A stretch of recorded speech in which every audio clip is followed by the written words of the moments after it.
What really happened with your host, Mike Rivero. The history the government hopes you never learn. Here is your host, Michael Rivero. And aloha, America. Welcome to our show today. Here it is Friday, April 21st, 2017. Thank goodness it's Friday. Thank goodness it's Friday. And we have got a lot of stuff to talk about today. The phone lines are open, 800-313-9443. Mike is in our control room, twiddling the dials, keeping us out of trouble, ready to answer the phone when you call on in. And, of course, the lovely Lady Claire will be joining us in hour number 3 with her unique perspective on the world. So getting right on into it, first of all, I put up a graphic on the top of whatreallyhappened.com, and it started out as kind of a joke, and it's a picture of Robert Kennedy. And in 1961, when John F. Kennedy became president, he appointed Robert Kennedy the Attorney General, and Robert Kennedy basically declared a war on organized crime. And on this illustration at the bottom it says, in 2017, it looks like organized crime won. And it was an attempt at humor, but the more I think about it, the more I think this explains everything that's been going on. Why scammers and cyber criminals are free to prey on the American people. Nobody's doing anything about that. Companies are allowed to not only sell us dangerous products, but they get the government to force us to buy them. And if you start to realize that our government did lose the fight against organized crime and is now in the hands of organized crime, all of a sudden a lot of their behavior becomes very, very understandable indeed. All right, getting into the war zones, and I got to admit I am very bummed out about the fact that I had really hoped that getting Donald Trump into the White House was going to derail the rush to war, and obviously that did not happen. And everybody is feeling the pressure, especially here in Hawaii. I've been talking to a lot of our friends and neighbors, and they all know war is coming. They all know the U.S. is pushing it, and they're all very concerned, of course, that we here in Hawaii could easily be hit if it spirals out of control, which at this point, I don't see any way they can control it. So getting on to the news here, we're going to start with North Korea because everyone seems to think that's going to happen next. That's going to be the next big one. And we're looking at a story that came out of freebeacon.com. North Korean submarine missile program advances. This story seems to suggest that North Korea's submarine-launched missiles and missile-launching submarines are actually much further along than the earlier articles we linked to. Apparently, the KN-11 submarine-launched missile was one of those that was on display in the recent military parade, and they're talking about improvements that have been made to it. Originally, it was a liquid fuel rocket. Now it's solid fuel, which makes it easier to maintain, longer lasting, and just all-around general superior to a liquid fuel design. And apparently the Gore-class submarine. They've already got one that is in service, possibly two, and they're building others as well. And everybody is sort of clenching their teeth, clenching their hair with what's going on. Story coming out of CNN.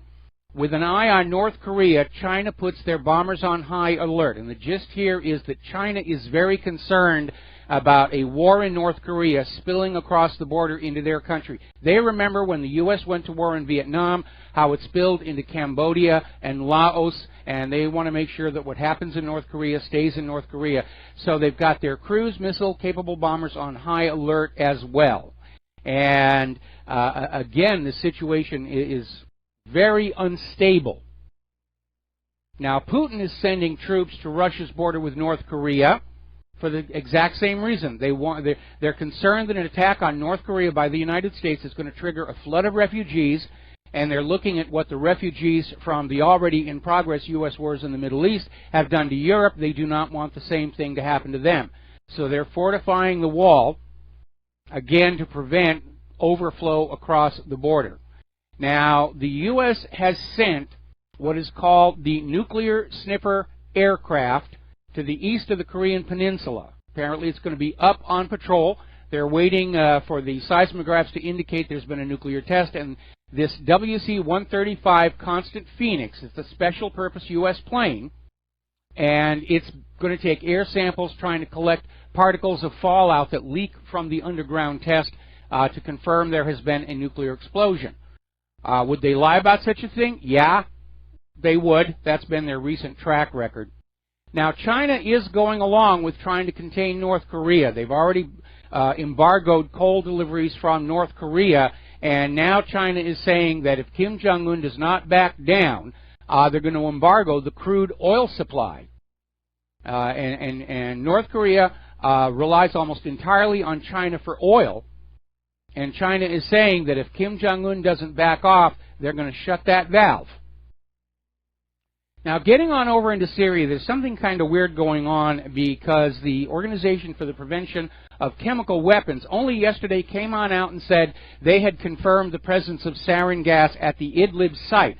Now we're finding out nobody actually went there. The UN inspectors were not allowed to the actual site.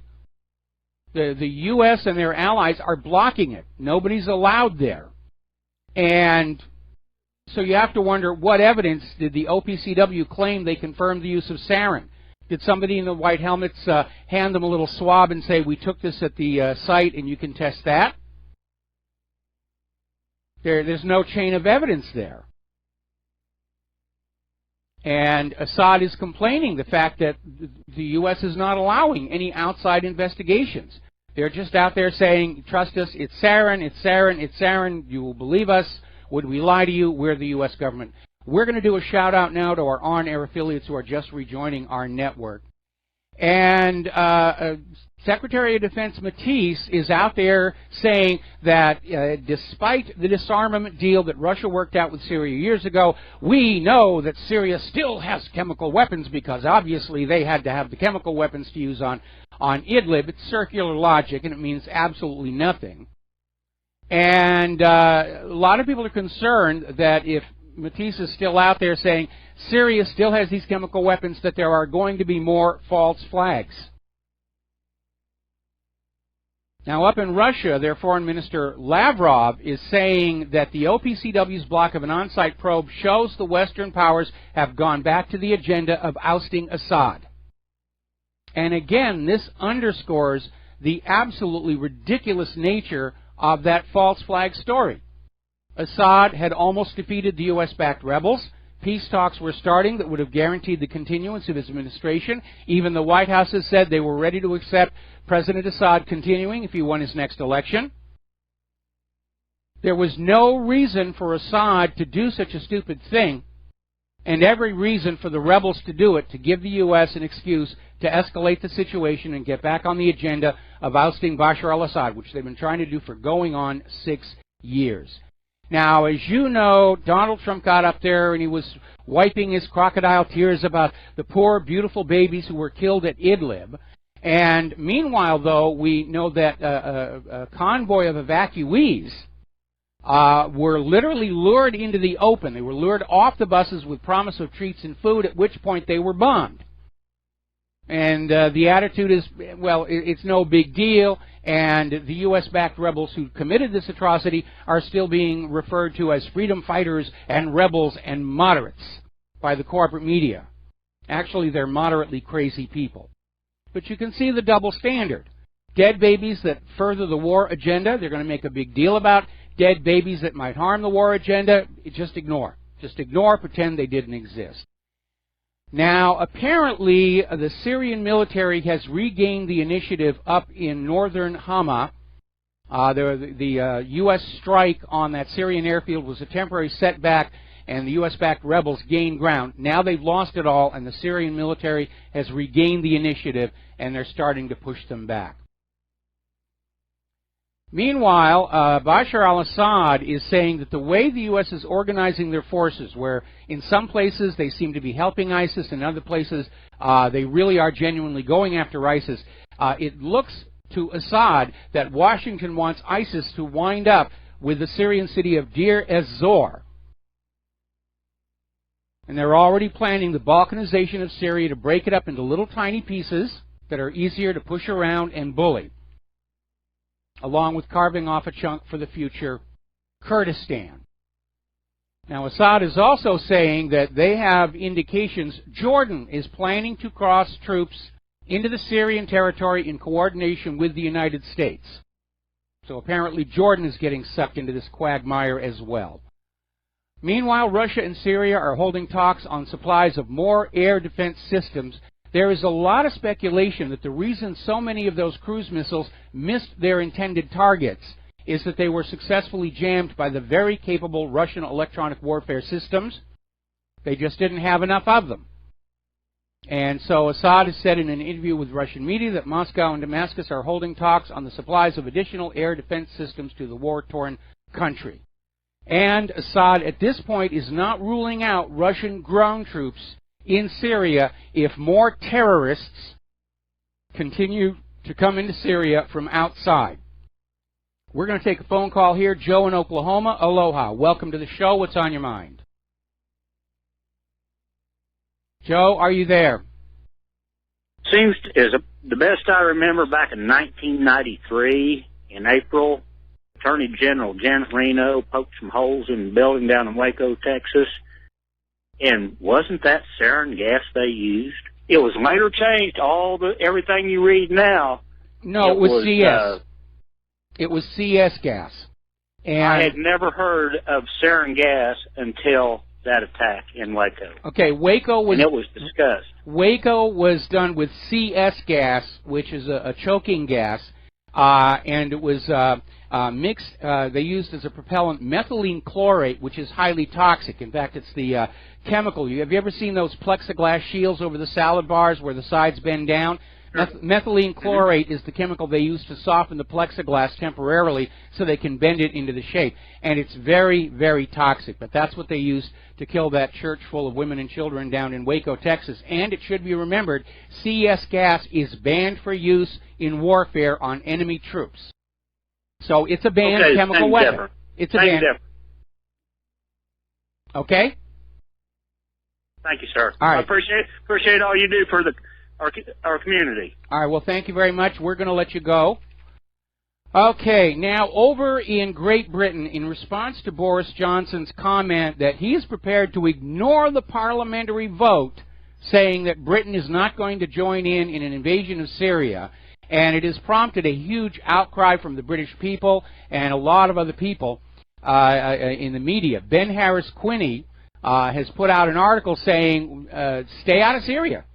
Warmongering is bad for Britain, and he's saying it's going to put more of a burden on the British taxpayer, and it could even impact the Brexit process. It's amazing how so many people know this oncoming war is a bad idea, and yet those behind it keep pushing, pushing, pushing, pushing, pushing. New phenomenon is taking place in Syria. Apparently, Putin has become a very popular name for new Syrian babies.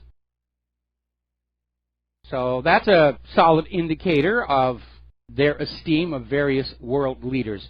Meanwhile, over in Iraq, on the battle for Mosul, journalist Anand Gopal is describing it as the biggest humanitarian catastrophe since the original 2003 invasion.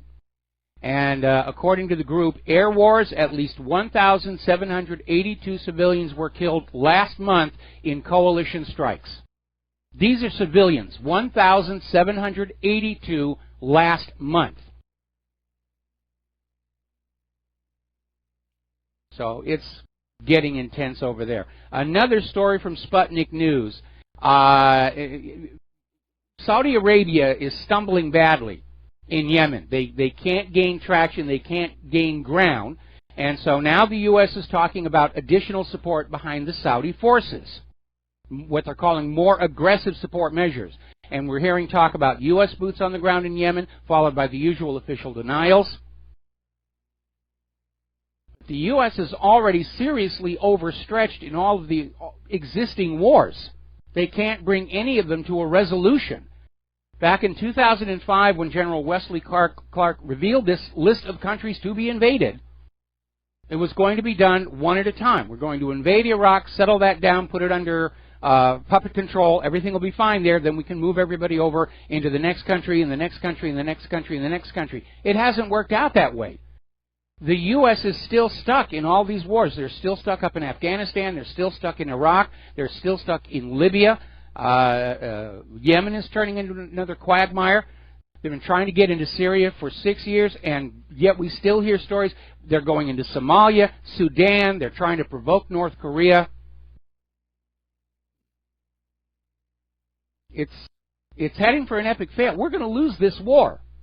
We are going to lose this war. In fact, here's confirmation from Breitbart. 300 U.S. Marines en route to a Taliban stronghold in Afghanistan. The Taliban. Gee, I seem to recall that during Charlie Wilson's war, the Taliban were our friends, our allies against the Soviets. But when they refused to sell that oil company consortium a pipeline right-of-way at a bargain basement price, they became our enemies.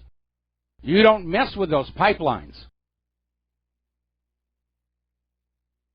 So, Kellyanne Conway, this thing with Iran. They're obviously pushing to try and start a war with Iran. Kellyanne Conway said earlier today, President Trump is evaluating all options when it comes to possibly pulling out of the Iran nuclear deal. Now, Trump did campaign on the Iran deal being a terrible deal, so he's not actually breaking his campaign promise. But the issue is here that an agreement was made with the P5+1, and Iran has kept all of their promises. Now, all of a sudden, we have all this tough talk about Iran this and Iran that. Article out of Sputnik News. Is all of this tough talk about Iran specifically designed to provoke Iran into doing something? And it's saying Trump's outrageous Iran move may backfire. Because right now the whole world understands. They saw this bizarre thing where Wednesday Trump said Iran is in compliance with the P5+1. Then Thursday he said, no, they're not. Then later on they clarified it, said, well, yes, they're in compliance, but they're not complying with the spirit of the agreement, which is a nonsensical statement. Agreements are what is on that piece of paper. Iran has kept all their promises, and Trump is looking for a way that the U.S. can break the agreement and make it look like it's somehow Iran's fault. And it's sending a message to every other government on earth. You cannot trust anything the U.S. government says. Even if they sign a treaty, it is not worth the paper it's written on. And that's going to make it increasingly difficult to try and find peaceful ways to resolve conflicts. And maybe that's part of the agenda. Put out this image of the U.S. government as completely untrustworthy so that other countries feel that military action is their only option. Now, Russia has just made a brilliant chess move. They're inviting Iran to become a member of the Asian Power Bloc, the Shanghai Cooperation Organization, which includes within its planning a mutual defense pact. Now, Russia's already said, if anybody attacks Iran, they're going to come on in. So we could see World War III break out over Iran. And again, we know who the aggressor is. The United States government cannot maintain this illusion that they are being put upon, that they have no choice, that they're responding to all these crises. I dare anybody to show me on a map of the United States of America where we've actually been attacked by anybody. The only threat is economic, because nations are turning away from using the U.S. dollar for global trade and banking. Will the U.S. carry out a false flag attack on their own soil? Yeah, they certainly did in New York on 9/11. And a lot of people are very worried about this upcoming training exercise that's training for a 10-kiloton nuclear warhead detonated over New York or New Jersey. And it's an interesting choice of yield on the weapon because 10 kilotons is the largest bomb North Korea currently has. 10 kilotons is considerably smaller than anything currently being used by Russia or China. So they're telegraphing the moves here. All right, we're coming up here on a commercial break. Join us on the air, 800-313-9443, and we'll be right back.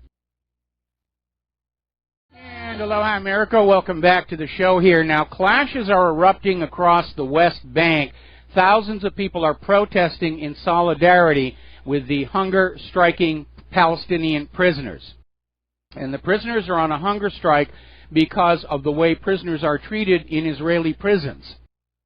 where they're talking about the torture, ill treatment, medical neglect, internment without trial or charges, and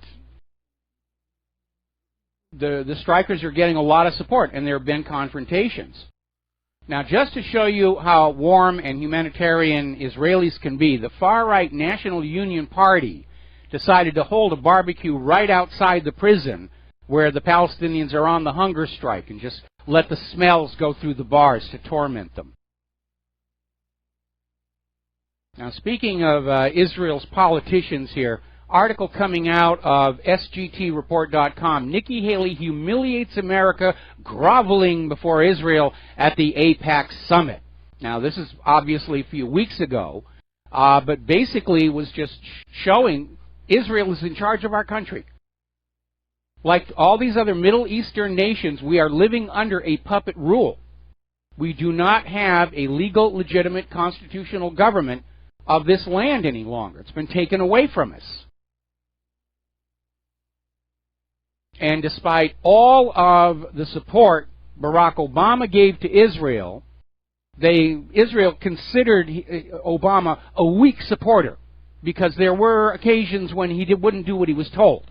And they're counting on Donald Trump to be a strong supporter of Israel, and all indications are they're going to get what they want, because Nikki Haley is now out there saying Trump will never allow UN resolutions condemning Israel.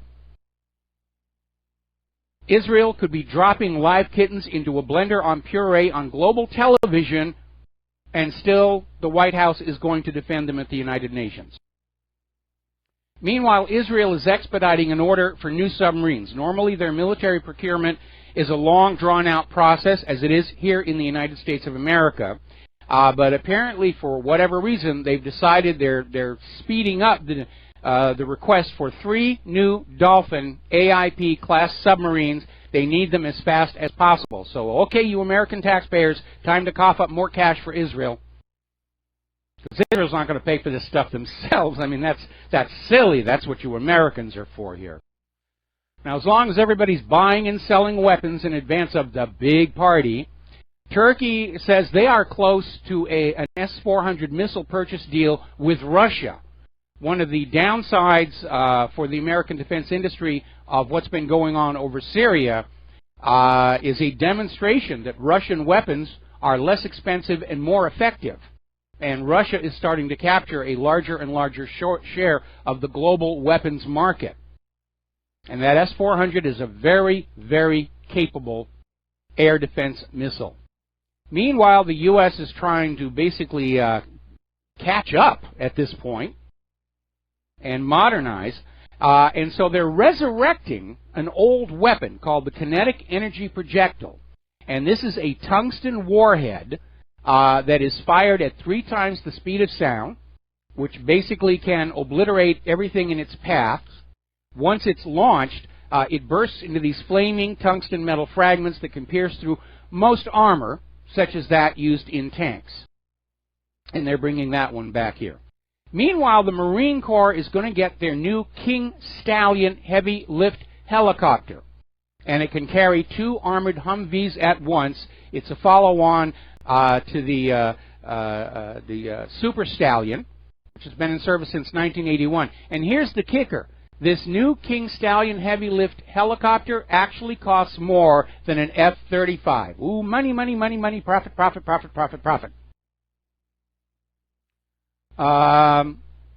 Okay. Getting a message from our control room. Now, here's a very, very good question. This is coming out of RINF.com.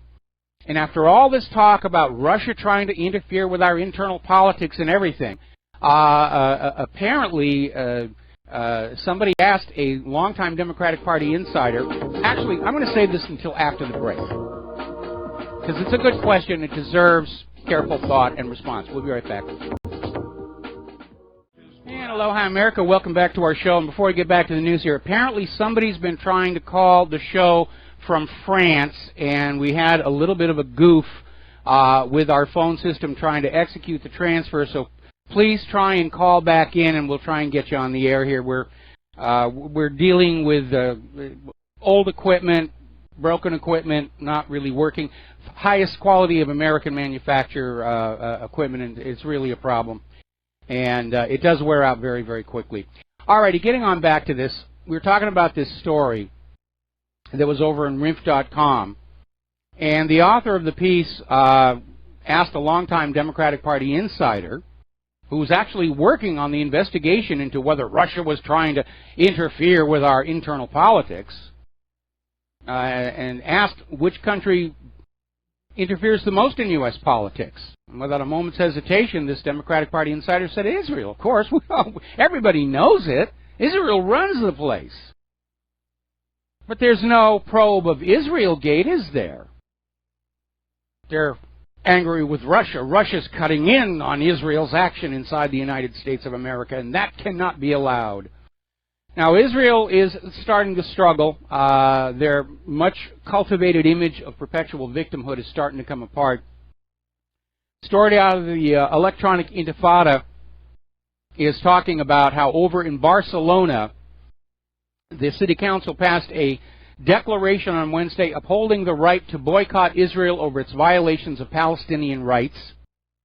And it also admonishes Israel for its intransigence in the face of repeated warnings from the international community to stop its illegal colonization of Palestinian land. And, of course, Israel's government is out there screaming, "Oh, you filthy anti-Semites, you anti-Semites." Now, here's the good news.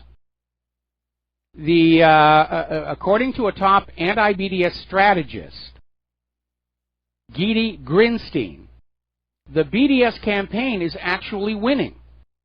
And Israel has thrown a huge amount of money and media propaganda and political pressure trying to stop it, and it's still gaining ground. And Grinstein was saying they're spending tens of millions of dollars trying to combat BDS, and BDS is still gaining. Well, a couple of reasons. Israel is in the wrong, morally and legally. And two, the idea that you can get people to go along with your agenda, no matter how brutal and offensive it is, just by spending enough money on advertising, those days are over. If there is one thing the Internet and the independent media have succeeded in doing, the one victory we can point to, we have taken away from government, corporate media, their ability to lie to the public with impunity. We have created a very skeptical global population that accepts nothing coming from that TV set, radio, or newspaper at face value. For the vast majority of the human race, the first assumption is, where is the lie in what we are being shown or told? Now, as you know, members of Congress are winding up their Easter break in their districts, and they've been holding town hall meetings trying to at least pretend they're still listening to their constituents. But apparently a website honoring former President Barack Obama is providing progressives with information and tools to disrupt these town hall meetings. So it's rather interesting. Barack Obama is still involved in politics behind the scenes, but he's still very much involved here. Now, a lot of people are scratching their heads over what's happening with House Oversight Committee Chair Jason Chaffetz, who, with almost no warning, announced he was not going to run for re-election, just said he wanted more personal time, which usually means pressure is being put on him that he can't talk about. Threats, blackmail, we don't know. And now, all of a sudden, we're hearing that he may step down from his chair before the end of his term. It seems to me like the criminals in our government, our criminal government, are trying to get rid of anybody who's trying to conduct an honest investigation into what's going on. And I predict they're going to try and find some way to go after Trey Gowdy and get him kicked out next. Now, Attorney General Jeff Sessions is confirming that arresting Julian Assange is now a priority for the United States. Because we're going to get that man. We're going to get him. He's the top priority. I mean, let's forget about all the rapists and muggers and cyber criminals and everything, but they're going to get Assange here. And so what we have here is this very bizarre situation of the U.S. mafia, the U.S. government, are out to arrest Assange for exposing Hillary Clinton's crimes, but they refused to arrest Hillary Clinton for committing those crimes. Now, you just think about that one for a while, and then come back and tell me that I'm wrong, that organized crime has succeeded in taking over our entire government. Now, okay, let's see. We're going to take a phone call now. Tim in France, glad you got back here. You're on the air. What is on your mind? Hi, Mike. Greetings from Brittany, and glad to talk to you. Okay, I was going to give you the latest on the French elections, but I had sort of one thing I want to check out with you first. Yes. Okay. The fact that with all of the Trump's about face or sellout, what do you call it, the alternative movement has now been divided into at least 3 different groups. And whether it's the first that consider Trump has been completely turned for whatever reason, and well, you and I probably belong to that category. Yes. The second category would be those that are still completely scamp and have probably liked his show of force in Korea and Syria. And the third are people that are sort of 50-50, approving his domestic policy and against his international intervention, like Alex Jones is doing the splits on an ever-widening chasm of public opinion.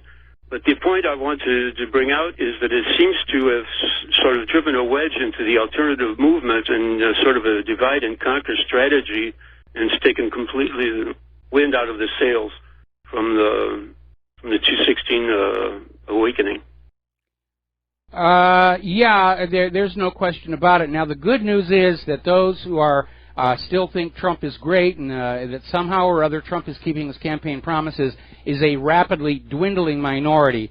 So we're not far away from being an independent media that's split in two, which is what we had last year, because a lot of the independent media was behind Hillary Clinton, and the rest of us were behind, well, we weren't really behind Trump, at least in my case. It was more a case of being opposed to Hillary Clinton.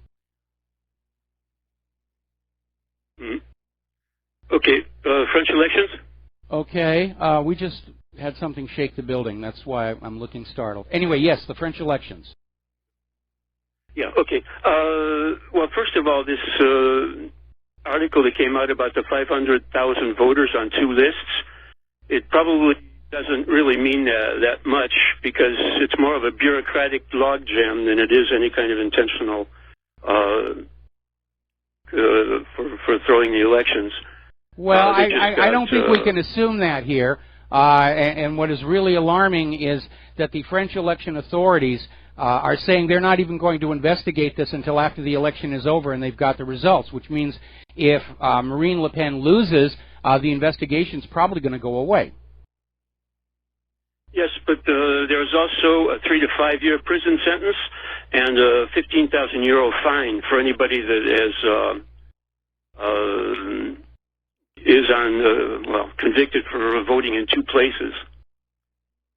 So the French bureaucracy will eventually catch up with them, even if it isn't right away. I thought these 500,000 votes went to French citizens in other countries. No. No? Okay, well, that's a story I saw yesterday. No, what it is when you move to a new place, yes, you fill out the forms for your new home, and then the local government will transmit this to a central agency, which will then contact your old living town, and they will strike you from the lists.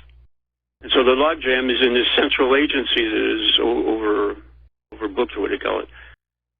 Well, I'd like to withhold judgment on this. Obviously, the elections are starting this Sunday. Marine Le Pen is clearly favored to win, but if there's a sudden, weird, mysterious reversal, then we have to start looking for vote fraud, because we have seen so much of it, and it's out in the open. It's almost like the vote riggers don't even care if we see it anymore or not.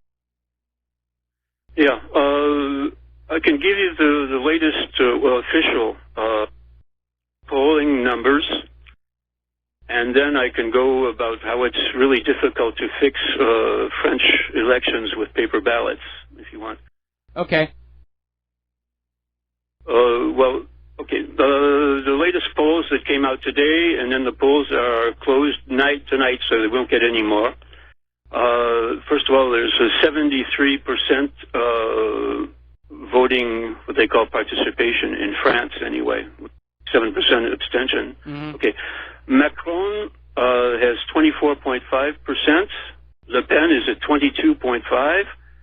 François Fillon, who's the sort of the continuation of Sarkozy, is 19.5%, and then you have Jean-Luc Mélenchon, who's at 18.5%, and he's sort of a left wing. He's also against the European, but he wants to go through a vote to do that. Okay. Well, again, when you're talking about official polling numbers, we know that those two cannot be trusted. All last year we had all these polls assuring us Hillary Clinton was going to win in a landslide, and it absolutely did not happen. So we'll have to see the results of the elections. But it is really very frustrating to live in a world where you absolutely cannot trust anything you're getting from government or the media, and it's very angering, in fact. Yes.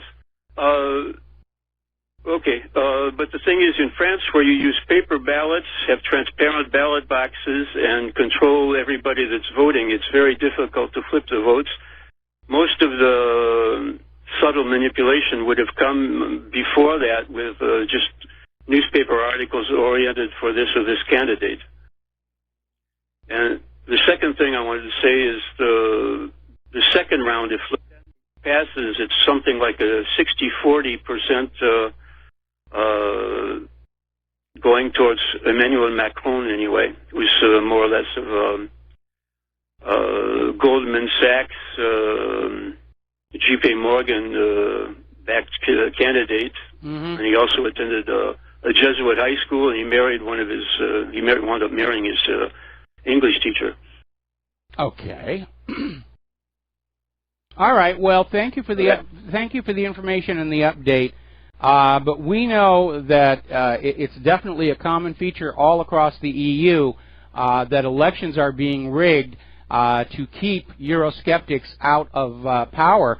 The British police are now saying that Nigel Farage lost his election to election fraud as well. So it's rampant, it's epidemic, and we just need to be aware of it. It sounds like you have a better election system than we do here in the United States of America. And my question would be, are the votes actually counted in public, or is there like a central counting center behind closed doors? Yes. Okay. What I would say is that I was actually polled for one of these things. Somebody dropped by the house to have me answer the questions, and they said something like, many people are refusing to answer the polls, which means they want to keep their vote. They don't want to make it public anyway, and this could be one of the X factors in this election. Okay. Okay. And just the last thing is, if you ever continue with your idea to do election reform project, I'd be willing to sit down and trade ideas with you. Okay, well, thank you very much for that. I'll put up that How to Have Honest Elections article again on the webpage on this next commercial break, and you can send me your commentary on it. Okay. Thank you very much, and I'll keep listening to you. All right. Carry on the work. Thank you very much. We're going to let you go here, and the phone lines are open. Now, getting on back to William Sessions saying that we have to get Julian Assange. We're going to arrest him for exposing Hillary Clinton's crimes, even though we're not arresting Hillary Clinton for having committed the crimes. And we all remember that the news conference with FBI Director Comey. He went down the list of all the felony violations of Title 18 Hillary Clinton did and then said, we're not going to arrest her. But they're going to get Assange. Now, the good news is Marine Le Pen is saying if she wins the presidency of France, she will grant both Julian Assange and Edward Snowden either citizenship or asylum. And they will have some place where they can live. Let's face it, if you're having to live in exile, France is not a bad place to be. And hopefully that will come to pass. And I hope Marine Le Pen wins and that she doesn't turn out to be as big a disappointment as Donald Trump did. Now then, we're getting more and more propaganda to bash Russia, and incidentally, to bash the independent media in this country. So there's this article that came out of Reuters, and basically it says that they have been shown 2 documents drawn up by a Putin-linked think tank to sway the 2016 U.S. election. And of course, they're not revealing where they got the documents. There's nobody confirming the documents are authentic. Just take Reuters' word for it. And the first document was a strategy paper that basically said they were going to use social media, that's us, to encourage U.S. voters to elect a president who would take a softer line on Russia, which Trump was saying he was going to do, but hasn't. The second document basically said that they were going to talk about the election fraud going on in this country to damage the system's legitimacy. And this is a rehash of the claim that the independent media are all agents of Russian intelligence services, as well as trying to sell you the idea that anybody who says we don't have honest elections in this country is obviously a goofball, wingnut, tinfoil hat-wearing conspiracy kook that you should ignore. Forgetting that Hillary Clinton said the election was rigged when she lost, along with the lady who called for Jill Stein said it was rigged. And they did find election fraud all over the country, all of it favoring Hillary Clinton. Out in Nevada, they're discovering there was a huge problem with illegal immigrants voting in this election. So this idea that ignore the claims of election fraud because it's a Russian plot, it's desperation on the cusp of madness. We're going to take a break for commercials. We'll be right back. And aloha, America. Welcome back to our show here. And that shaking that interrupted our show here, turns out we had another earthquake. And so Madam Pelly is getting restive here. Alrighty. Rather interesting and revealing story coming out of Investment Watch blog. As you know, starting back with President Bill Clinton, they started cordoning off more and more of the White House area. There used to be a road that went in front. It's been converted to a sidewalk. And the sidewalk that goes along the south fence of the White House has been closed nightly from 11 p.m. to 6 a.m. since 2015. Now it's to be closed permanently. So apparently somebody is concerned that Donald Trump is angering the American people. But I think we need to understand something. The lesson of Donald Trump is that the actual occupant of the White House isn't the real power in this country anymore. And attempting to do anything to him, even with the recently displayed deficiencies of the Secret Service, there's no point to it. There's no point to it at all. If I were for some reason to be meeting Donald Trump, I'd shake his hand, say hello, and I'd say, I'm disappointed in you. But there's not much point in doing anything else, is there? Let's talk about the corporate media. Story coming out of, again, Investment Watch blog, talking about how Fox News is being turned into a progressive newscaster, in other words, liberal. And apparently James Murdoch is engineering to turn Fox into just another CNN. We saw Roger Ailes being kicked out, now Bill O'Reilly.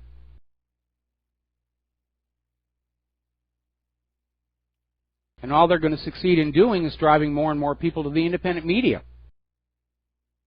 Because everybody knows the corporate media cannot be trusted. They certainly lied to us about Saddam's nuclear weapons. And we always need to remember that, and we always need to remind others of it. They started a war with a lie.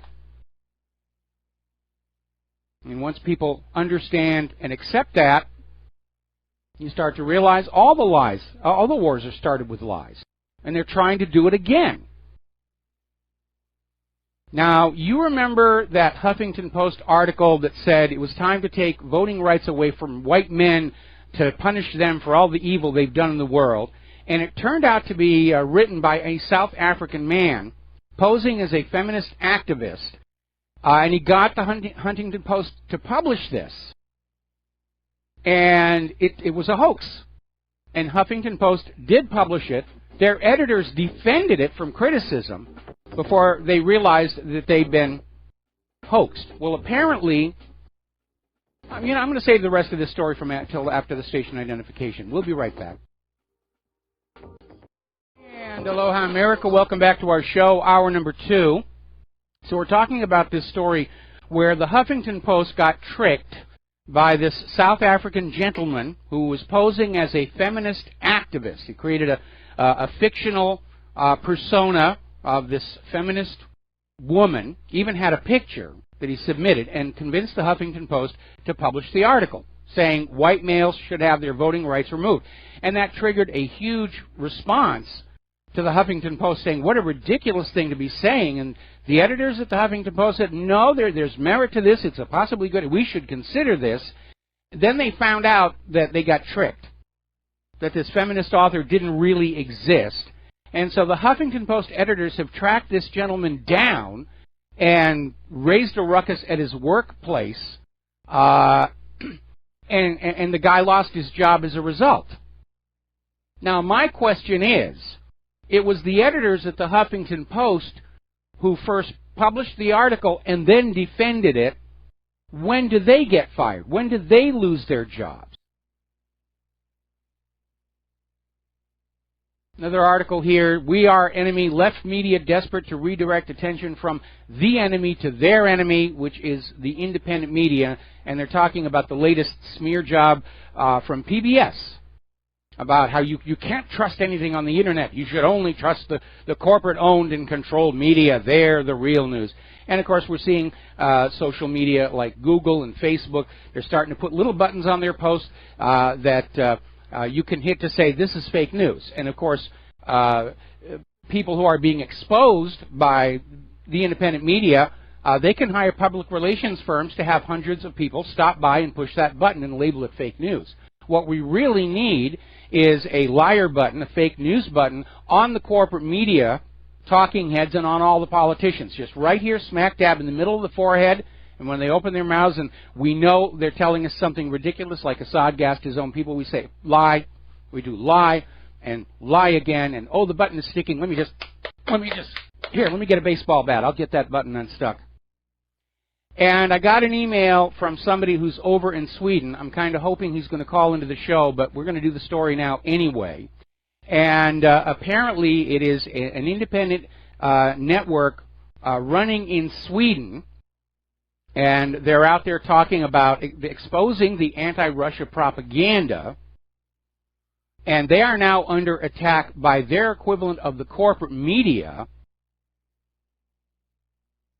And apparently Sweden's feminist government is now talking about outlawing the independent media entirely. And that is a coming trend. They're trying to find some way to put the blinders back on you, to put the earplugs back in your ears, so that only what they want to pipe to you is all that you will know. They want to get you back into that matrix. Too many people have escaped the matrix. Too many people have taken the red pill. Now, the other day, we were talking about polls saying that every time Trump drops a bomb, his poll numbers go on up. And I said, I'm really having a hard time believing that. And so apparently over at the Public Policy Polling, went on out, and somebody may have thought this was funny.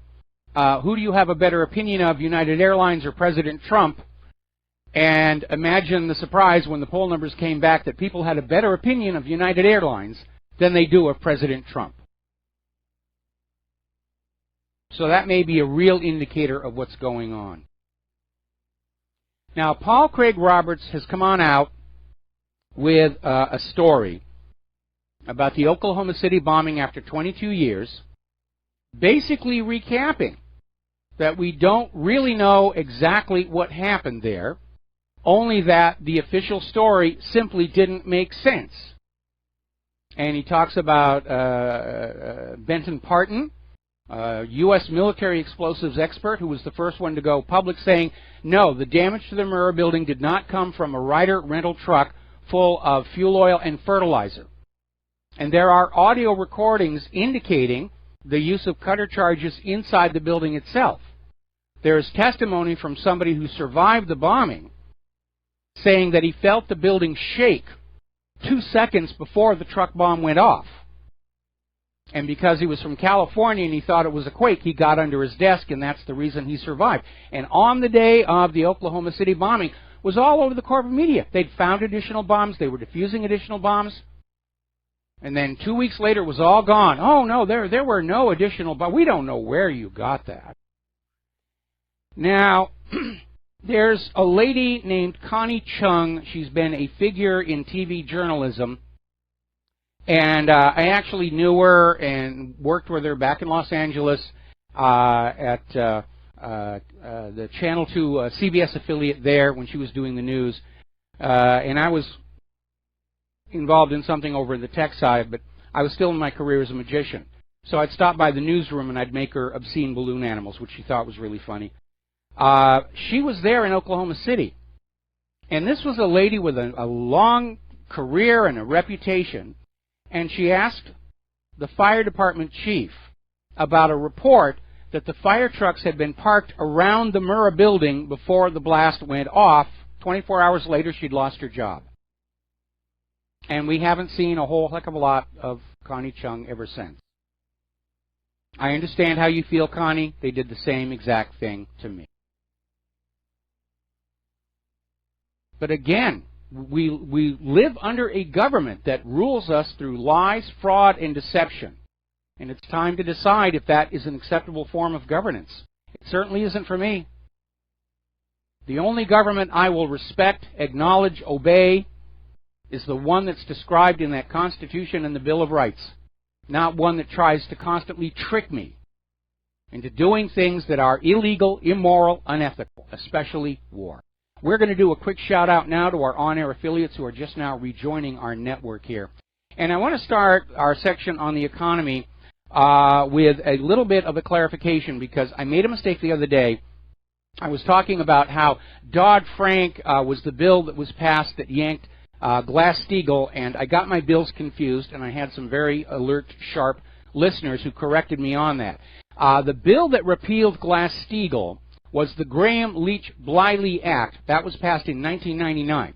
That's the one that got Citigroup out of trouble for violating Glass-Steagall and opened the door to all of these banks all of a sudden starting to merge customer deposit banks with investment banks, and allowed the investment banks to engage in high-risk investment with their depositors' money, which was exactly what Glass-Steagall was supposed to prevent, because it was that very behavior that had passed the Wall Street crash of 1929 on to ordinary American people. Now, what Dodd-Frank is doing is, it was sold on the idea of regulations that would prevent another meltdown, which seems to have failed, because everybody's now looking at the subprime auto loans as being the next big bubble to take the system down. But the Dodd-Frank rules targeted large banks, but small businesses are more likely to borrow from small banks. And the Trump administration is claiming the Dodd-Frank regulations prevent banks from lending more to small businesses.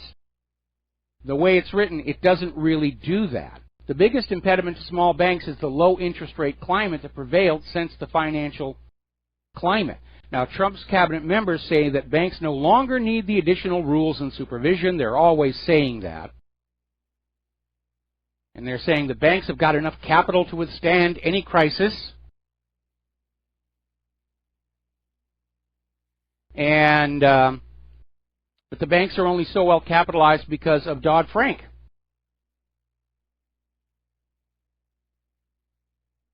Now, Danielle DiMartino Booth is out there saying why subprime auto loans may be the next big short. So a lot of people are out there saying that the auto loan industry could bring down the economy. It's a giant Ponzi scheme. It's running on fumes. It's all make-believe money. And the private central banks, by design, create more debt than money to pay that debt. And everybody has known this was a problem ever since the creation of the Federal Reserve. But each succeeding administration just kicks that can on down the road. We're at the end of the road. We're at the end of the road. That's why they're talking about plundering the American people. The cashless society, negative interest rates.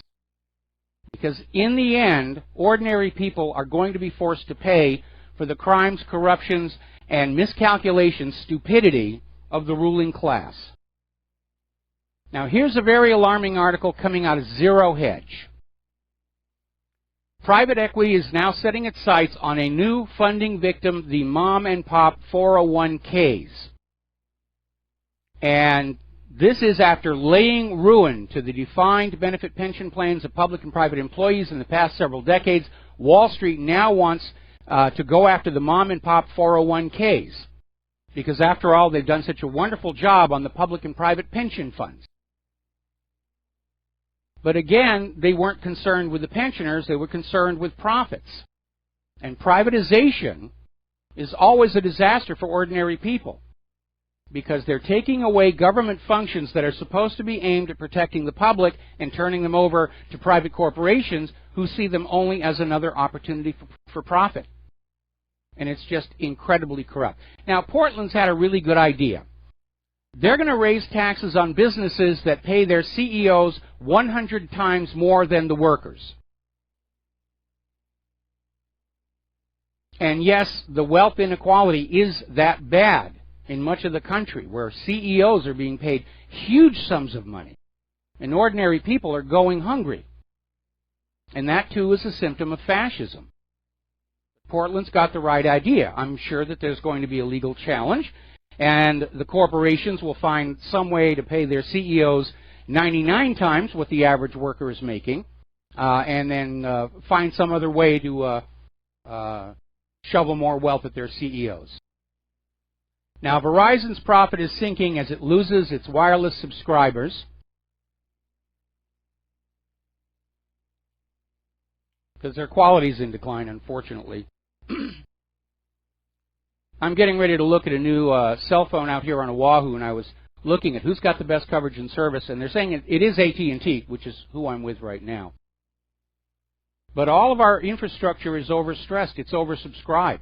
They haven't been keeping up with the increase in customers. And that leads to saturated cell towers, calls that do not go through. Another little article over here at governmentslaves.info. 65% of Americans lose sleep over money issues. Yeah. We're all hurting. We're all suffering out here. We're all the victims of this oligarchy. Now, we found a very interesting website. It's over at educateyourself.org, and we put up the link, The Fiscal Burden of Illegal Immigration on Californians.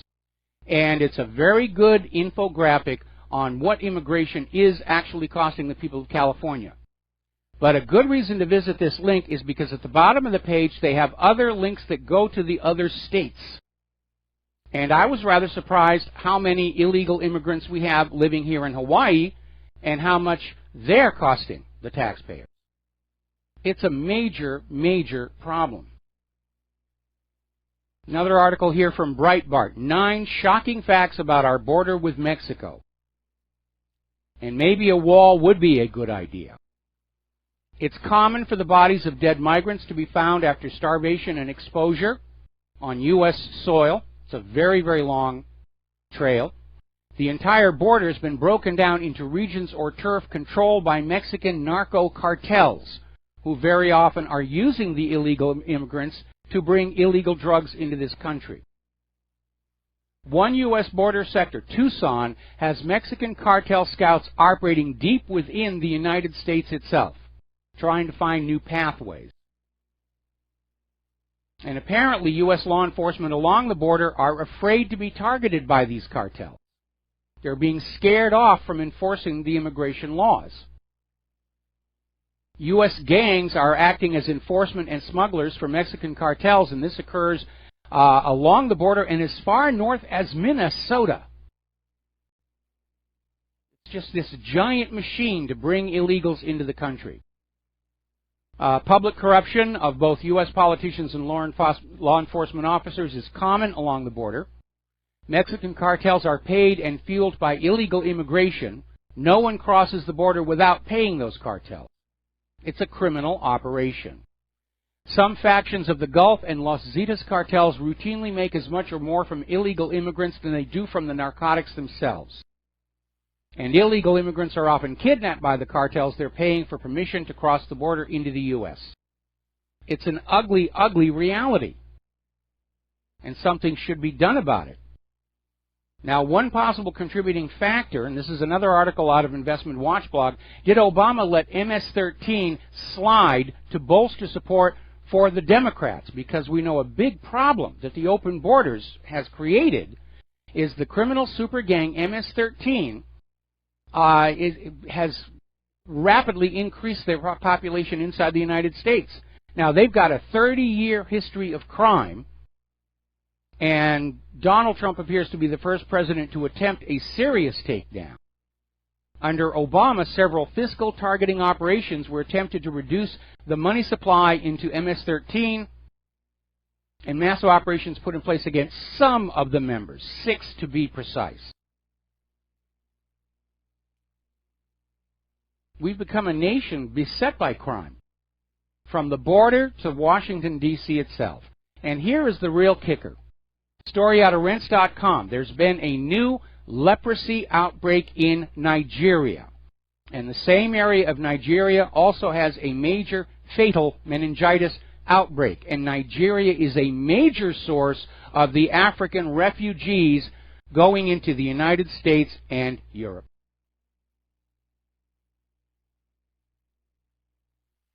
Now, as we mentioned on that phone call, Sunday starts the first round of elections in France, and the establishment, the Eurozone, they're all gunning against Marine Le Pen. Article out of Kaonohi.com. Hunting for Easter fascism, campaign against Le Pen is in full swing. And the main reason for criticism of Le Pen is because bankers and European bureaucrats, Brussels technocrats, and financial lobby, they all have huge power, and they don't want to lose it. And they don't care what the will of the people are.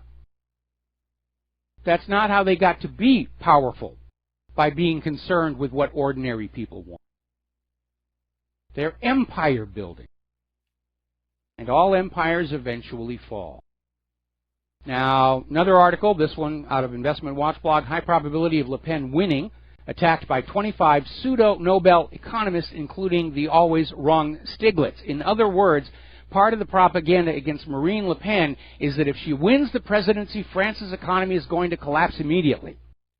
And as if that's not bad enough, French leftist anarchist philosopher Michel Onfray is claiming if Marine Le Pen wins the presidency, it will spark immediate riots all over France. There'll be angry marching in the streets, just like there was when Trump won. Now, obviously, the terror attack in France, which is now being blamed on ISIS, is only going to strengthen her position that France's borders need to be closed. And that may swing a lot of votes in her favor. One of her opponents, Macron, was out there saying that maybe they should call off the French election for a little while because of the terror attack. That idea did not gain any traction here. And apparently Barack Obama, despite all this constant whining about Russian interference in the U.S. election, Barack Obama is over there interfering in the French presidential election by calling up Emmanuel Macron and giving him an implicit endorsement just days before the vote. Now, Macron put the comments on Twitter, but Obama came on back and said, it isn't really meant as an endorsement, but I hope you win. So he's walking a very, very thin line. We're going to take a break for commercials, and we will be right back. And aloha, America. Welcome back to the show. Getting on back to Paris and the terror attack. Apparently, ISIS is claiming the attack on the French police in Paris and identified the attacker as Abu Yusuf al-Baljiki. And as I said, this is going to actually work in Marine Le Pen's favor because it hammers home the point that the open borders represent a threat to every country that is forced to keep its borders open. The damage is economic, it's political, it's cultural, it's a danger to health. We are seeing diseases introduced to the United States and Europe that had previously been eradicated, and now they're being brought back. And there is a real problem with somebody who is infected with leprosy but not showing symptoms coming on in and bringing back leprosy. I mean, it's ridiculous. It's almost like we're going back to the Dark Ages because of all this money junkie madness. Now then, speaking of terror attacks, as you know, there was an incident where there was a bus in Dortmund. There was a terror attack. And apparently they've arrested a German-Russian citizen. And apparently the attack on the bus had nothing to do with terrorism and everything to do with a stock scam. And so this had nothing to do with Islamic extremism. And the prosecutors are saying this guy carried out the attacks. Sergei W. is all he's being identified as. Because he bought a large number of put options for shares of Borussia Dortmund, which would have entitled him to sell the 15,000 shares at a predetermined price, even if they fell dramatically in the event of an attack. In other words, it's a short sell. And if the stock price goes down, he can basically replace the stocks, and he makes a huge amount of money. This was a stock scam. And I'm wondering how many people who engage in short selling, like George Soros, will engineer events to sabotage the price of the stock that they're selling short to make a fast buck. Because we have here a case where, yeah, it's something that actually does happen. Now, here's a very alarming statistic. This is from governmentslaves.info. Every year in this country, 50,000 people, 50,000, are sent to the hospital from injuries they suffer at the hands of the police. And this gets back to that graphic at the top of whatreallyhappened.com. In 1961, Robert Kennedy declared a war on organized crime. In 2017, it looks like organized crime has won.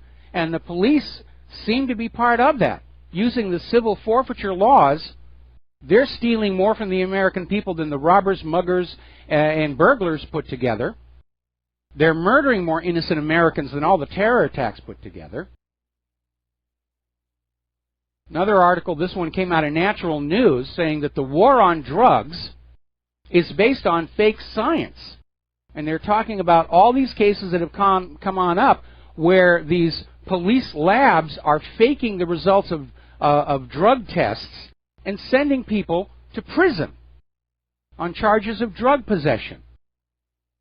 They put out one like Annie Ducan, who pleaded guilty to systematically faking lab science that sent over 24,000 people to prison. And 20,000 of those convictions are about to be thrown on out. It's all lies, fraud, and deception. It's all illusion. Now, up in Oregon, there's a state senator who's trying to pass a version of the law that California has already done and Illinois is in the process of doing it, where guns can be confiscated without due process. The law basically allows any police officer or civilian to ask a court to confiscate the firearms of a family member if that person may be at risk of suicide or domestic violence. And the person whose guns are being seized, they don't get a chance to defend themselves or explain anything. And there's almost no need for actual evidence. It's just somebody saying, I think that person is a danger. All right, take his guns away. We'll be right back after these few words. And aloha, America. Welcome back to the show here. Now, a lot of people have been wondering what's going on with this Vaccine Safety Commission. We're not hearing a whole heck of a lot about it. This was something that Donald Trump was seriously talking about. It is suspected by many that his son Barron is a vaccine-damaged child. And Donald Trump got Robert F. Kennedy Jr., who is a long-standing, well-known critic of the reckless way vaccines are manufactured and sold, to chair this special commission. And we haven't been hearing anything. Well, it turns out there's a media blackout going on, and it was confirmed because Tucker Carlson had Robert Kennedy Jr. on his show last night to discuss the dangers of vaccine. And Robert F. Kennedy Jr. said, this is the second show in 10 years that's allowed me to talk about this. The other one was Bill Maher, which doesn't take advertising. And so basically that's a signal.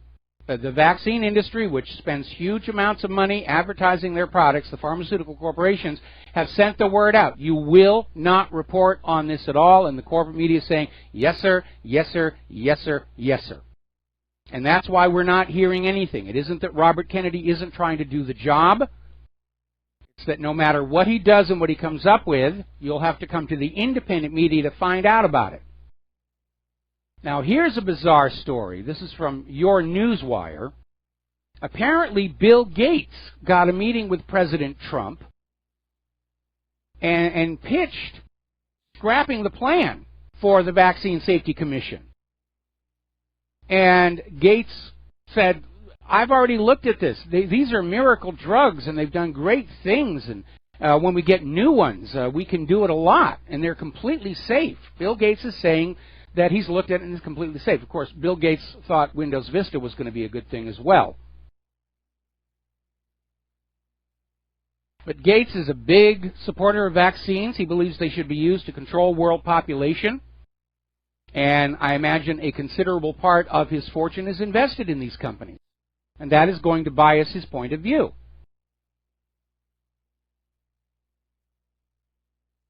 Apparently, there are bills being passed in states right now that are going to call for mandatory vaccination for adults by the year 2020. They're not making enough money shoving 50 needles into our kids. Now they want to do it to the grown-ups as well.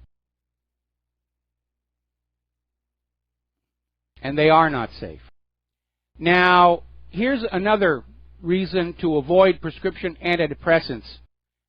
This is a story coming out of Natural News. Apparently, pregnant women who take prescription antidepressants have an 81% higher chance of having an autistic child. And it's another reminder, autism isn't a naturally occurring disease. It's chemical damage on children. And fetuses in the wombs are very delicate. Very young children are delicate. It isn't until they're 3-4 years old that the myelin sheaths are able to protect the brain. For that, they're wide open to damaging chemicals. And that's, of course, when they start shoving the vaccines at them. So let's talk about computers a little bit. Everyone's been talking about Facebook's fake news filter. And apparently it is not working out quite the way they want, because apparently a lot of corporate news sites are saying that the fake news filter is killing their traffic. Well, that may be because people are looking at what's coming out of the corporate media and saying, yeah, that's obviously fake news.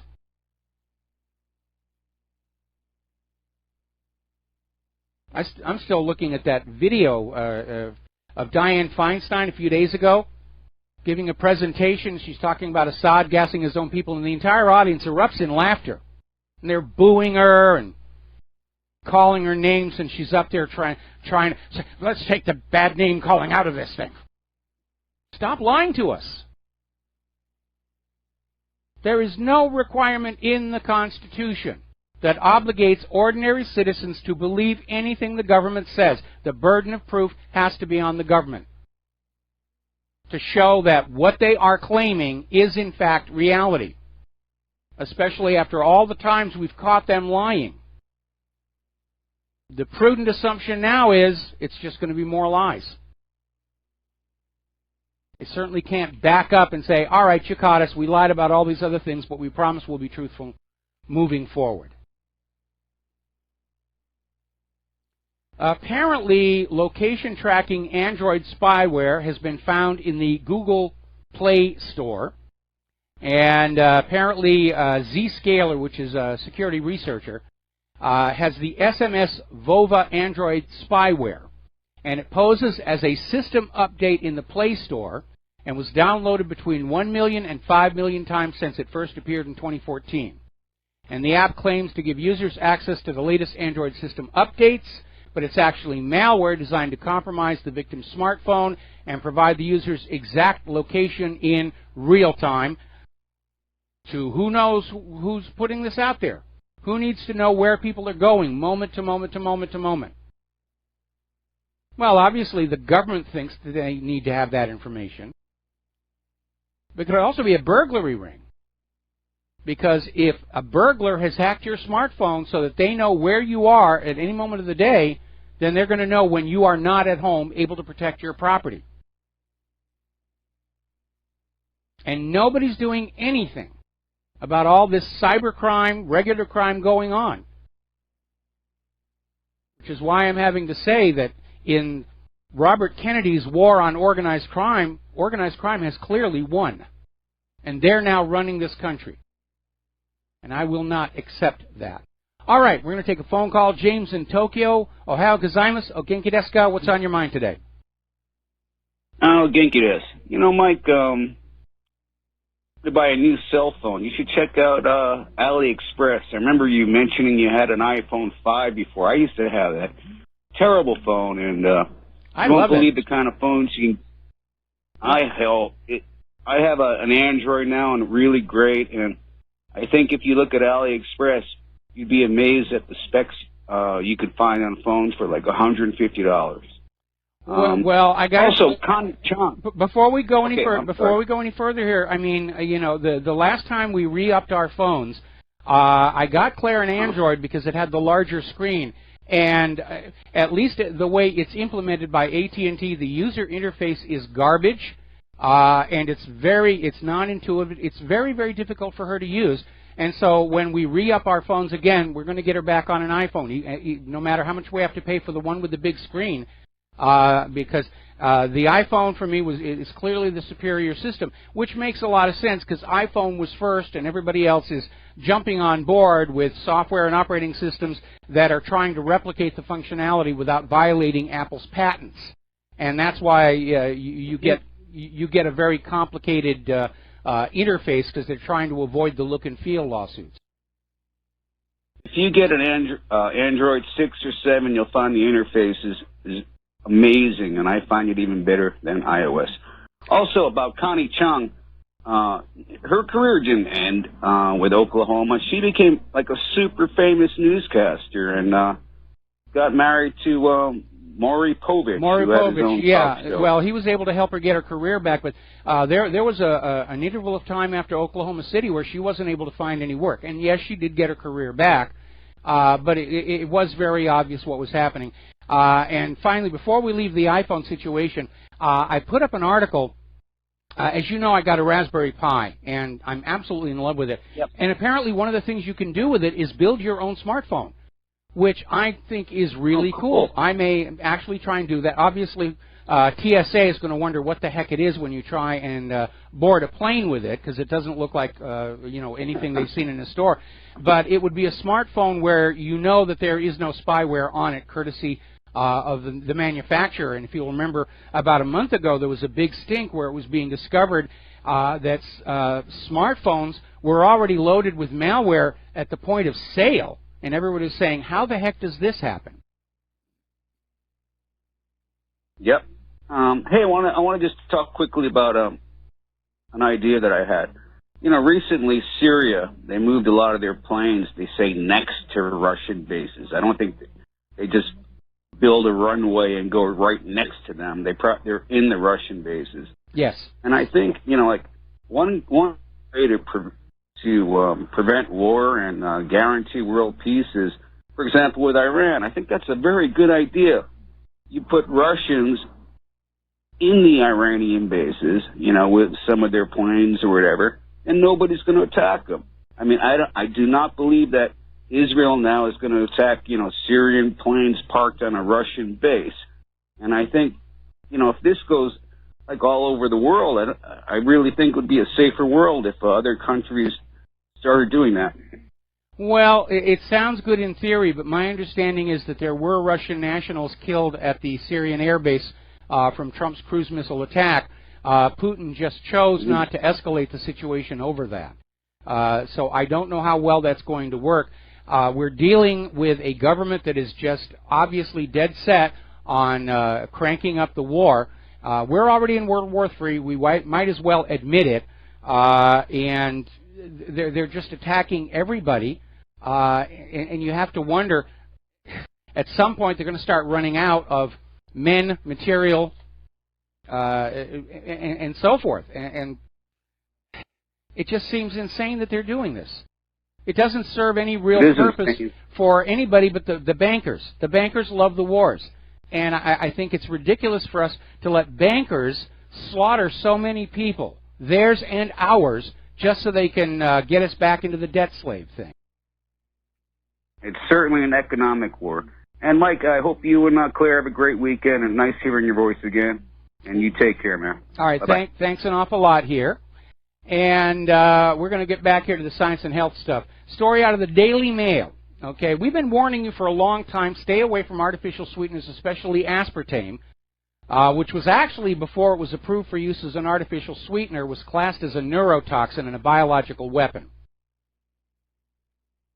But apparently a group of scientists from Boston University have found out that artificial sweeteners, including aspartame and saccharin, may be affecting the blood vessels of the brain, triggering strokes and dementia. And they've actually got a number. If you are a regular consumer of diet drinks, it triples your risk of stroke and dementia.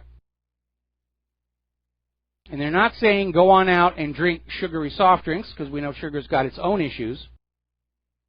But those artificial sweeteners, those artificial chemicals, they continue to be demonstrated to actually be harmful.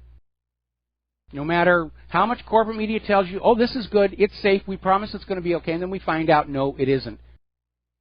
And again, a really worthwhile exercise is to actually watch some of these very expensively produced commercials for prescription medication to get you to go to your doctor and say, oh, I want this, I saw it on TV, and just listen at the end at that very rapid voice going down what these medications can actually do to you. And then pay attention to all these commercials coming on saying, if you took this drug, you may be entitled to a cash settlement for all of the bad things it did to you. It's just a giant money machine coming and going, and your health and safety is simply no longer a factor to the ruling class. All they care about is how much money they can get out of you, how many new soldiers and workers you will breed for them. And after that, they're not concerned. Now, the Telegraph is reporting that snow and storms will strike Britain with low temperatures lasting for weeks. In the run-up to May, which is supposed to be firmly in spring, temperatures are plummeting and will remain unseasonably low until the middle of May. The Met Office is predicting heavy and wintry showers and widespread overnight frosts. Now, a winter weather advisory has been issued for the Little Belt Mountains area and Kings Hill Pass, that's here in the U.S., they're going to be getting snow. Another story we have, this is out of KRGE.com, unusually large swarm of icebergs drifts into the shipping lanes. Of course, that proves there's global warming. No, actually what it proves is more ice is being generated on the Arctic ice caps. And that leads to more calving of icebergs. Amazing here.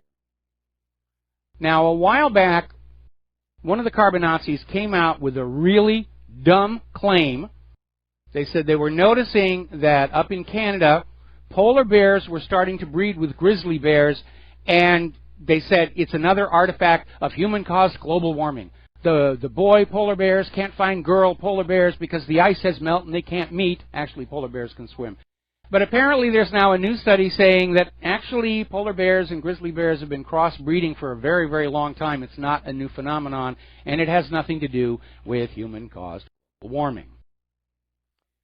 Now then, somebody has finally, after all this time, tallied up the cost of the Deepwater Horizon disaster in the Gulf of Mexico. And that disaster did a total of $17.2 billion in damage to natural resources, the local fishing industry, local tourism. And it was huge. And nobody has gone to jail for that. Nobody has gone to jail for that. I'm looking at a translation of Marine Le Pen's latest speech. It's a wonderful quote. Until when are we going to have to continue to cry for our police and suffer with their families? So she's taking advantage of this terrible tragedy where this ISIS terrorist, who we're now being told fought in Syria and trained in Israel, shot the police officers. Romania is now going to buy Patriot missiles from the United States to boost their defenses. And Google is now kicking off a $100 million project in predictive medicine. And they're seeking 10,000 volunteers for very invasive screening. Thank you. I think I'm going to pass on that one here. Another research program has shown, once again, psychedelic substances do raise your consciousness level. That's a threat to the coffee industry. If you want your consciousness raised, you get a good cup of Starbucks. All right, we're coming up here on a commercial break. We'll be back after these few words from... Aloha, America. Welcome back to our show here. And let me push the volume up here just a little bit. Now that they have a full bench, the Supreme Court is getting back to business. And this week, the Supreme Court ruled that Colorado has no right to keep fines, fees, court costs, and restitution it extracts from criminal defendants whose convictions are later reversed. Apparently, Colorado took the position that once they were convicted, Colorado would get the money, and if the conviction was overturned, they should just be happy they're being set free. And the Supreme Court said, no, it violates the 14th Amendment's guarantee of due process, and all monies seized have to be returned to the defendants after the conviction is reversed. This is going to have a huge impact when you look at all the convictions that are being reversed on the basis of those faked lab results. But there's another issue here. Doesn't the 14th Amendment's guarantee of due process come to bear on civil forfeiture, where the police are taking money and property away from people who have not even been convicted of a crime? I think it's time the Supreme Court took a look at that one. Moving on here. There was a massive power outage in San Francisco, and it was rather interesting. It shut down the BART trains. It was really huge. Apparently, a substation caught on fire, and they're still not sure if the outage caused the fire or the fire caused the outage. And I'm waiting for somebody to come on out and say that this was a sneak attack by North Korea. They bombed the power substation and blacked out. Or North Korea used their EMP weapon. It was an EMP weapon test. But at this point, anything bad that happens is going to be blamed on North Korea, Iran, Syria, Russia, China, Sudan, Somalia, everybody else who's on the U.S. government's special high-interest targets list. No matter what goes on, it's just going to happen. All right. Oh, my goodness. A little announcement here. John Stedmiller on his show, which follows my show, in his first hour, he's going to have Gerald Celente on the first hour. Boy, that's going to be worth tuning into. That is going to be worth tuning into. Now, a lot of people have been talking about colony collapse disorder and the honeybees. And it's a big problem because, obviously, natural pollinators, if they go away, then we are all going to be forced to be dependent on pre-pollinated GMO seeds from companies like Monsanto, and maybe getting rid of the natural pollinators was part of their business plan all along. I wouldn't put it past them. And we know from articles in Nature magazine GMO pollen is harmful to beneficial insects. The Nature article was specifically talking about the monarchs, which suffered a major decline. They're starting to come on back. But they said it was the GMO pollen that was killing them off. But over in Arizona, in Tucson, apparently 50,000 bees have built a 9-foot-tall hive there. So maybe the honeybees are going to come back. Maybe they've evolved to tolerate the GMO. That sounds like a good idea. We're going to take a break for station identification, and we're going to be back with the lovely Lady Claire. And aloha, America. Welcome back to our show, hour number 3. And for those of you watching on BAM User, this gorgeous creature sitting to my side is the lovely Lady Claire, who is going to regale us with her unique perspective on the world. So, Lady Claire, what's the first thing you want to talk about? Well, I think that we have a very important update on the situation in North Korea. And I posted this right before I was getting ready to come in and do this segment of the show. Apparently, there is a think tank affiliated with Johns Hopkins University. It's called 38 North. And they believe that they have detected movement around the North Korean test sites, which may indicate that North Korea is getting ready to test another bomber missile. Now, these people have been amazingly prescient in their abilities so far to look at satellite imagery and figure out what it means. Apparently there is a very large celebration having to do with the North Korean military on the 25th, which is next Tuesday, and that's when the Carl Vincennes is actually going to be off the North Korean peninsula. And this time we really, really, really, really mean it. Yeah. Okay. Yeah. And I've read some analyses, one that very, very intelligently done in Asia Times, atimes.com, that apparently what Trump has done is he is sparking confusion and escalating the danger of war in North Korea. Yes. And if North Korea is miscalculating by any sort, it could lead to a major escalation. And what I would like to do, if I ever could, would be to sit President Trump down and say, sir, a word, please. The way that this can be de-escalated, Mike, is with China, South Korea, North Korea, the U.S. getting together around a conference table. And my attitude would be lock the doors, make sure that there is great food and plumbing facilities and a good place to sleep, until they get to a peace treaty to supersede the armistice, which, as we both know, is simply the absence of fighting, and with trade guarantees, etc., with the quid pro quo being that North Korea stops its nuclear weapons program. Unfortunately, I'm not hearing anything like that from the U.S. government. No, you're not, because the U.S. government does not want to de-escalate the situation. We've got Tillerson is out there saying, we don't want to talk with North Korea. North Korea will just do what we tell them to do, or bad things will happen to them. And it's a very belligerent attitude. But as long as you have one player who wants to escalate the wars are going to be escalated. The other countries obviously don't want to go along. No. But it isn't up to them. And unfortunately, the groupthink in Washington, D.C. is they understand that they have managed to wreck the economy. They've lost the trust of the American people, and they're thinking a new world war is going to fix all that because that worked the last 2 times. But it's a very, very different world. Oh, yeah. When the when Woodrow Wilson tricked the American people into World War I with the Lusitania, the American people were predisposed to believe the official story of a helpless passenger liner. Yeah. When Roosevelt goaded Japan into the attack on Pearl Harbor, the American people were predisposed to take Roosevelt's word that it was a complete sneak attack. But Trump does not have that advantage. No. At this point, the American people, they're expecting more lies.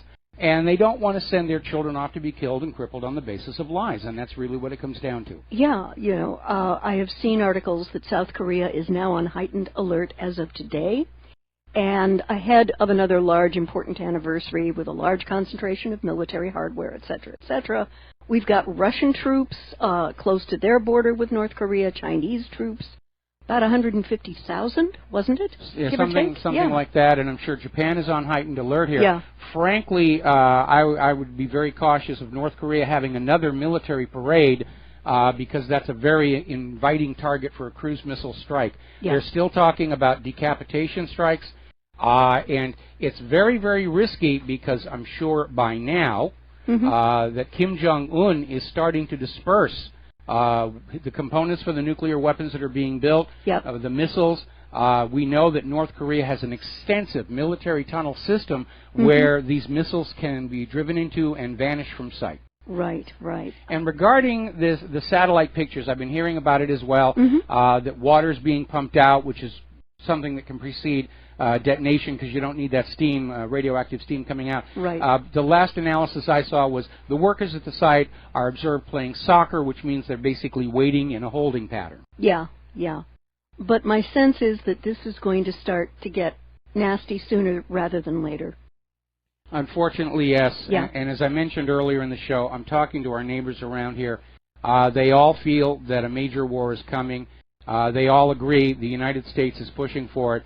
And they're all very concerned that living here on the island of Oahu, that if it spirals out of control, we're going to get hit, and hit hard. We're going to do a shout-out now to our on-air affiliates who are just now rejoining the network.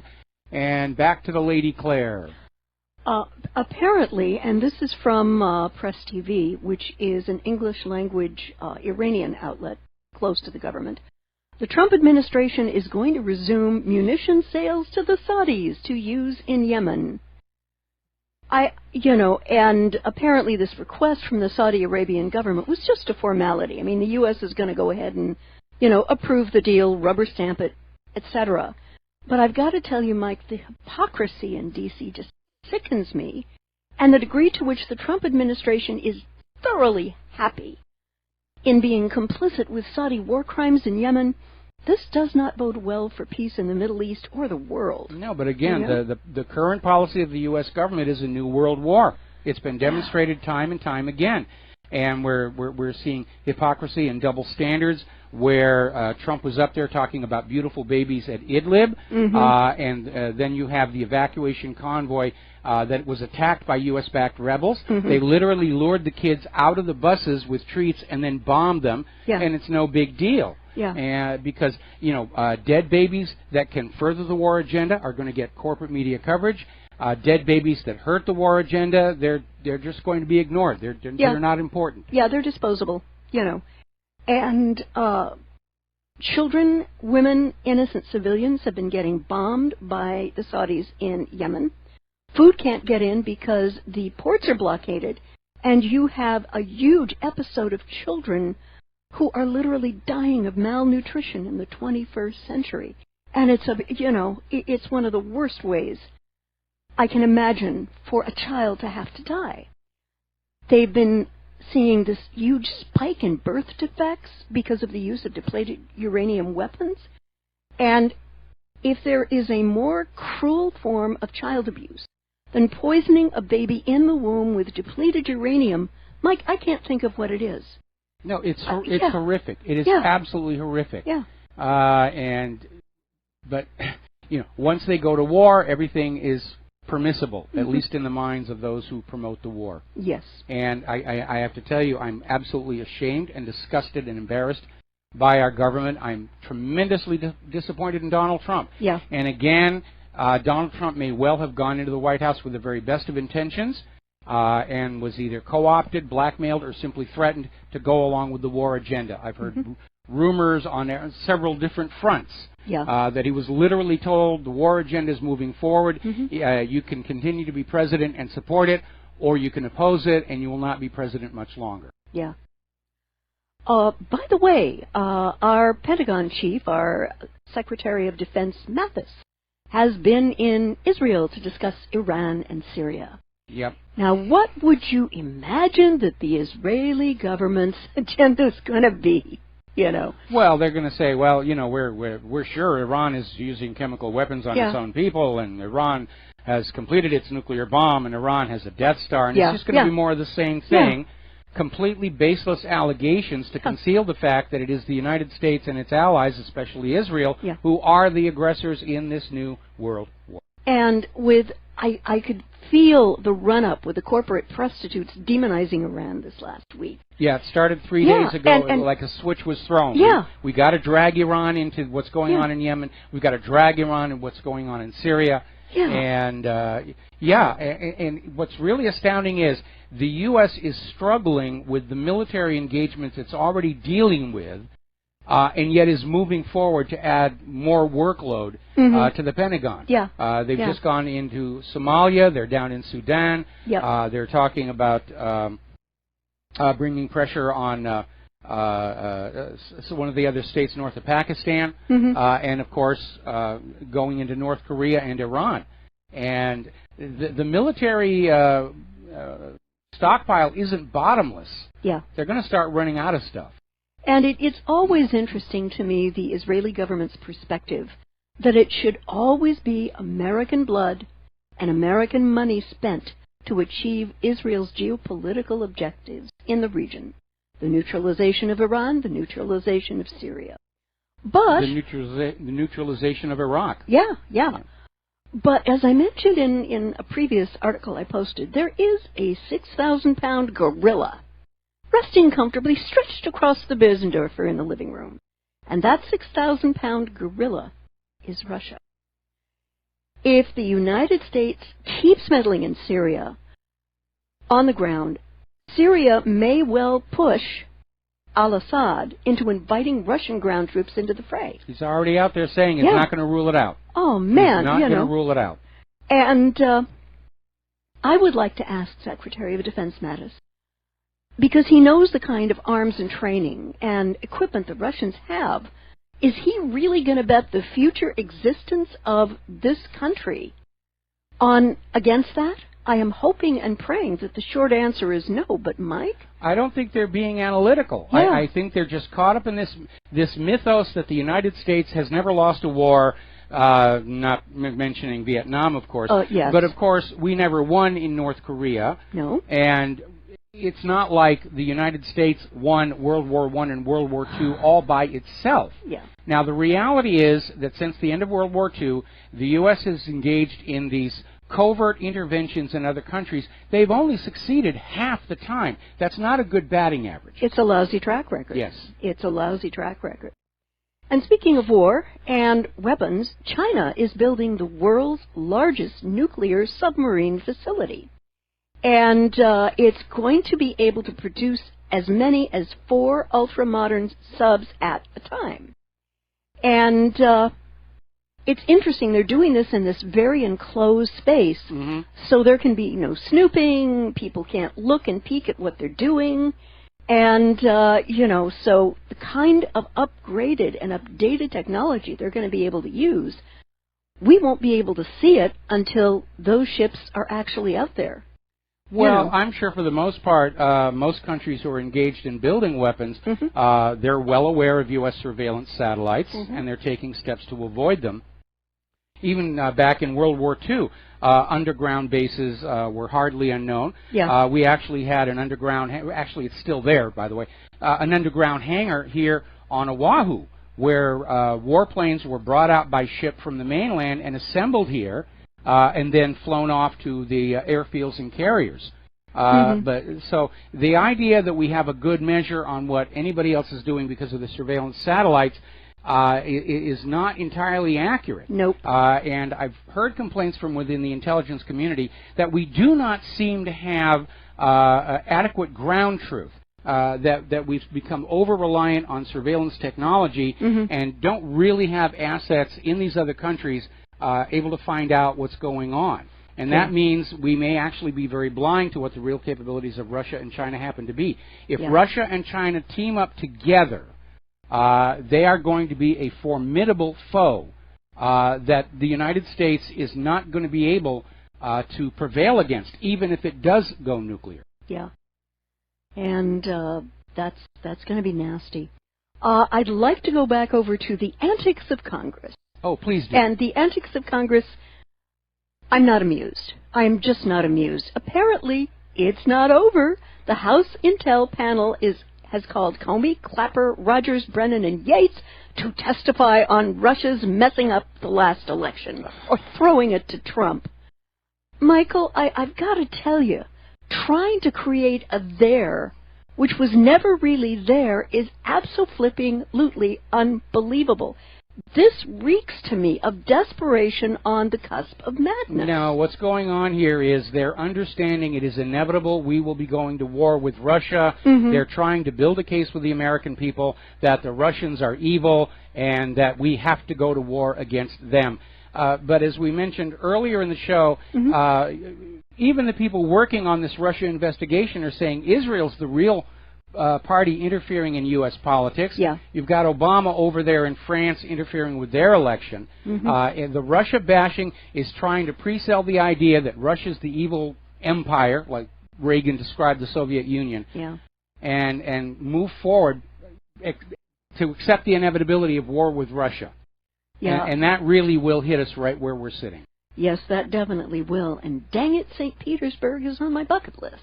Boy, maybe we should ask for political asylum in Russia. Because we're on the verge of being political prisoners in our own country. So let's ask for asylum. Putin, if you're listening to this show, we want to come on over there. Yeah, you know. I think you talked about this a little bit earlier, but I'd like to mention it. The Gotham Shield exercise in New York to simulate a nuclear blast over Manhattan as actual war nears. I've got to tell you, this is causing the hair on the back of my neck to nervously break dance in a very uncoordinated way upon hearing about this. So if the exercise turns into a false flag event, is the U.S. going to blame Russia, North Korea, Iran, Somalia? They've already telegraphed it. They've already telegraphed it because the plan is specifically for a 10-kiloton weapon, which is the largest North Korea has tested so far. But is far smaller than the current Russian and Chinese weapons now in use. Now, they may try and claim it was Iran's 10-kiloton nuclear weapon, but we need to remember that there is a radioactive hotspot around the Israeli embassy in New York City. Right. And it was discovered when the Nuclear Emergency Search Team was creating baseline maps to make it easier to find a new radiation source without having to go through all the benign radiation sources, radiotherapy machines at hospitals, isotope samples at various labs and research universities. And they discovered a hotspot at the Israeli embassy. Israel will not explain it. They will not allow an inspection. And we need to remember that Israel's first-generation nuclear weapons were made with weapons-grade uranium smuggled out of the United States of America. Yep. So what if they left behind enough to build a bomb? Because once you've got that uranium, building an actual bomb, especially one that doesn't have to fly, that's very, very easy to do. And at this point, we know there has to be a false flag, because the American people they're tired of war, they're not supporting the war. Crashing planes into buildings is passé, it's old hat. They're going to have to do something that is so terrible and horrific that Americans are going to be too afraid to take the chance that it's not true. And that means that there's a real possibility of a nuclear false flag attack to get things going. Look what the government has done before. Sink the Lusitania, claim Pearl Harbor was a surprise. This is how the government gets us into wars, with hoaxes. Yeah. And they understand the American people are deeply distrustful of the government, and that means they're going to have to do something really, really big. And we know that in past false flag terror attacks, there have been drills taking place at the exact same time and location. That was true on 9/11. Boston Marathon, too. Boston Marathon bombing, the London 77 tube false flag. And the reason they have the drills going on at the same time is to provide cover for all the assets getting into place. And at some point, somebody makes a decision for the drill to actually go live and go ahead with whatever they're going to do. And the fact that they're talking about a 10-kiloton warhead seems to suggest a linkage to North Korea, or possibly claim that Iran has attacked us. Yeah, now, here's the question I would ask. With all of the insane security to which Americans like you and me have to submit when we go on a plane, how did it get there?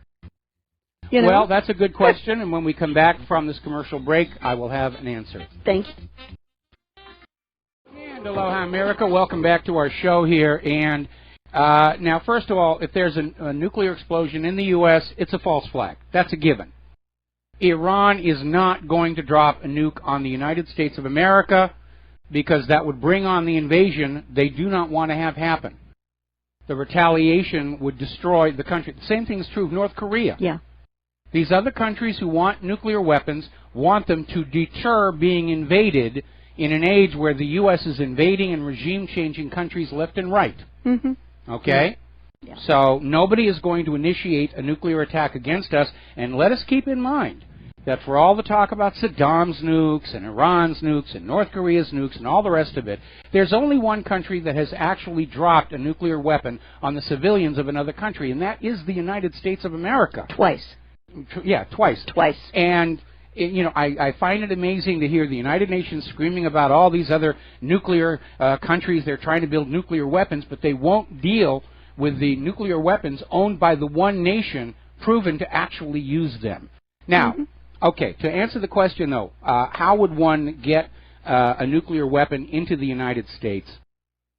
You know something, in hindsight, I'm not going to answer that question, because I don't want to give anybody any ideas. Gotcha, okay. Okay, I'll tell you off the air later. All right, but what I'm thinking is that would be extraordinarily difficult to pull it off. Well, for somebody with the resources of a nation state, not necessarily. Okay. But I'll tell you afterwards. Okay, I'd like to sort of bop on over to Venezuela right now. They have been in the middle of vast protests against their president Maduro, who has essentially taken the government and the whatever constitutional protections and judicial issues were going on are no more. He sort of declared himself a dictator. And apparently the government of Venezuela has seized the GM, the General Motors plant down there. And people at Coca-Cola, which also has a bottling plant, indicated that they're not going to pull its operations, and they've been assured that there'll be no problems, yada, yada, yada. Well, there seems to be some kind of an issue with General Motors itself and certain monies that were supposed to be paid and were not, leading to the seizure. And you need to understand there are also pro-Maduro rallies taking place on a large scale that are not being reported. Now, Venezuela has been under constant attempt for regime change by the United States going back to Hugo Chavez. Yeah. The United States hates the fact that Venezuela spends the Venezuelans' money on the people of Venezuela, and that's a bad example. They don't want that idea to catch on that government should spend the people's money on what's good for the people. Because we certainly don't tolerate that kind of behavior here in the United States of America, as you can tell by walking down the streets and looking at the dilapidated infrastructure, like San Francisco's electric system. But the U.S. has been waging economic war on Venezuela, and it was complicated by that very poorly thought out oil price war against Russia, which brought a lot of harm to Europe and other oil-producing nations. It put Saudi Arabia into serious economic hardship. They actually had to sell government bonds for the first time in recent history. Venezuela being an oil exporting country, it hit them very, very hard. Yeah. And the oil, of course, is a big issue why the U.S. wants regime change in Venezuela, because Venezuela's been selling their oil for currencies other than the U.S. dollar. They sell oil to China directly for the yuan. Right, right. So that's what's going on there, and it's a very complicated story. I am hoping that whatever happens and whatever emerges politically in Venezuela will avoid bloodshed, because the Venezuelan people have suffered enormously. Well, unfortunately, there's already a lot of bloodshed going on. And, it looks like it's going to be on the verge of a civil war down there. Or we could see Nikki Haley get up in the UN and say, we must have a humanitarian intervention into Venezuela, and we're going to be off and fighting a war down there, which is kind of weird, because in the movie Avatar, our soldier who's in the wheelchair, when his commanding officer is talking about his file, he says, "You were in Venezuela, that was some mean bush." And it's almost like James Cameron knew what was coming on down the road. Deja vu all over again, eh? Yes. Yeah. Absolutely. Oh, wow, yeah. So I'm hoping, though, for the people that things do calm down and they're able to get back in control of the political process in a way that's going to move the people and the economy forward. Well, that would be nice, but unfortunately, those who are promoting this war agenda, they do not care what happens to ordinary people. They're just the background noise. We'll be right back after these words from our sponsors. And aloha, America. Welcome back to our show here. And before we go back to Claire, we're going to take a phone call. Tom in Florida, aloha. Welcome to the show. What's on your mind today? Good day, Michael. What I want to talk about what's going on in Fresno with the 4 white males who were murdered. And when Ruth killed those people in Carolina, it was on every news network. Only one network's talking about what happened. All the other liberal networks ain't saying a word about what's happened with the 4 males being murdered in cold blood. And Michael, let me ask you, do you think Bernie Sanders would do anything with MS-13 like Donald Trump's doing? Do you think Bernie Sanders is going to get all these gangbangers out of here? And Michael, go back to it. If you heard, I can't believe what I saw. I saw on a website the other day, 13,800 white Americans have been murdered in the United States in the last 2 years by Afro-Americans. Is that true? I don't have the exact statistics, but I do know that there has definitely been a bias in the corporate media where they're always reporting white on black crime, but they don't report black on black crime or black on white crime. And again, last year it appeared to be part of the attempt to bolster Hillary Clinton's chances by fanning the flames of racism. But if they're still doing it now, we have to look for the reason why. And I'll be very honest, I hadn't heard what happened in Fresno. When did this happen? Okay, this happened last week. 4 white males were murdered in cold blood. The guy walked right up to him and shot him with a .357 Magnum.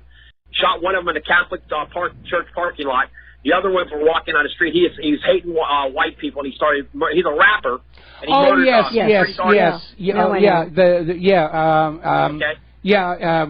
I thought originally they said he was shouting Aloha Akbar. Aloha Snack Bar or whatever it is.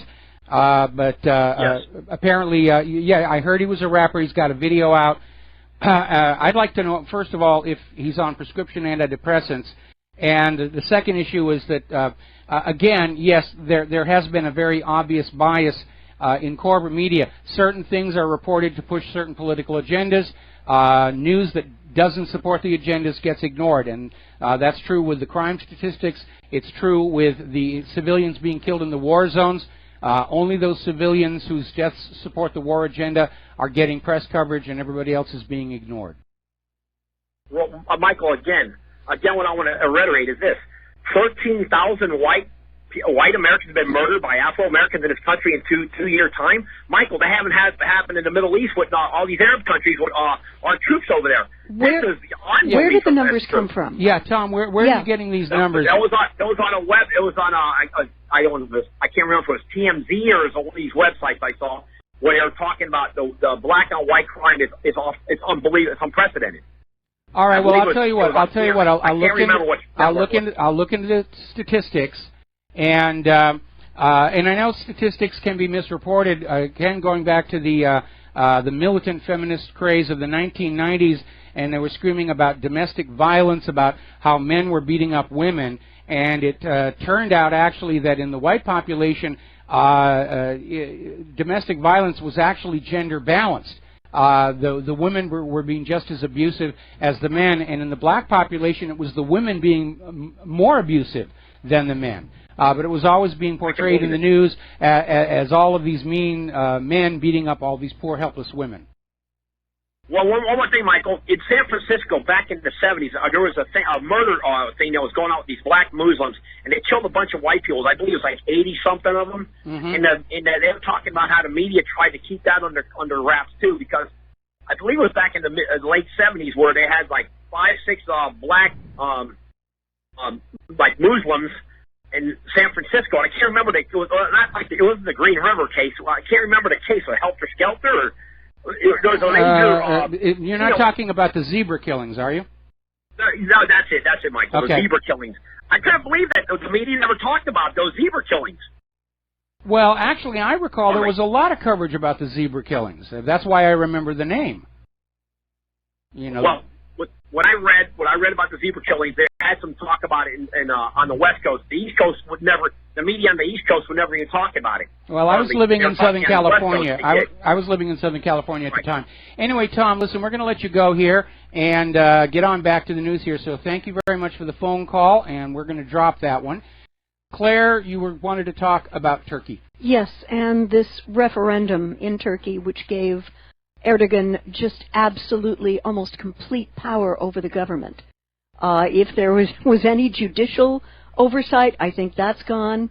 And it's really unfortunate. We don't even know how much voter fraud was there to have caused this to we're already pass. getting the indications. I mean, really? Erdogan won the referendum by just about 1 percentage point, which in most places would lead to an immediate recount. We know that there were 1.5 million ballots that were not properly submitted. They're supposed to be in a special envelope and with a special stamp as part of their guards against election fraud. And the Turkish election official, the top election official, said, well, we're going to go ahead and count them anyway, even though they're the wrong form. International observers are saying there's another 2 million votes that are very, very dubious. Yikes. And again, we see election fraud happening all over the globe. And it's kind of obvious that there had to be massive election fraud because no people vote away their civil protections and their liberties to a tyrant. It just simply does not happen. No. And so it had to be election fraud. People are now referring to Erdogan as a new sultan. And even though I'm not a believer in the prophecies of Nostradamus, Erdogan is shaping up to be like this sultan from the Mideast who helps to ignite World War III. It really is kind of spinning out of control there. So what do you think is going to be the future now of the Turkish relationship to NATO? Because Turkey is a NATO member. Where is that going? Well, NATO, in theory, could eject Turkey. I don't think it's going to happen because of Turkey's strategic location. They've always been using Turkey as a forward missile base. In fact, it was the placing of missiles by the United States in Turkey aimed at the Soviet Union that provoked the Cuban Missile Crisis. So everybody's looking at, no matter what Erdogan does, Turkey is strategically important. And that may have been the reason the United States was involved in this attempt to remove Erdogan a while back, and they botched it. They botched it, and I'm sure Erdogan is not going to forget that anytime soon. No, I don't think he is. I would like to go back and talk a little bit more about the U.S. demonization of Iran. And I am really hoping and praying that people like Mattis, etc., understand that the U.S. military doesn't have the troop strength, the weaponry, the manufacturing, or the money to go ahead with a head-to-head conflict with Russia over Iran. This magical thinking, urging the U.S. government to go to war with a country that's never attacked us, but just had the temerity to throw out its U.S.-backed puppet ruler, the Shah in '79, is horrifically dangerous. Well, Iran is coming up on their new elections. They've already said that Ahmadinejad is not allowed to run again, so they can't scream about Ahmadinejad coming back and wanting to wipe Israel off the face of the earth. But you're right about the magical thinking, and looking over the last 16 years, with the exception of Iraq, which is still having to be garrisoned and we're still fighting there, the U.S. has not actually won any of these wars they've started. Nope. They're still quagmires, they're still dragging on, and to be taking on an added workload against a major nation like Iran, which is now being backed by Russia and China. Remember, earlier in the show we were talking about Russia's going to bring Iran into the Shanghai Cooperative. Yes. And it has to be magical thinking. But one thing that we learned during the George W. Bush administration is that these people in the administration may have their own opinions, but they basically follow their orders from whoever's giving those orders. We know now that Colin Powell knew he was lying when he was showing all the pictures about Iraq's weapons of mass destruction, and he held up his little vial of talcum powder.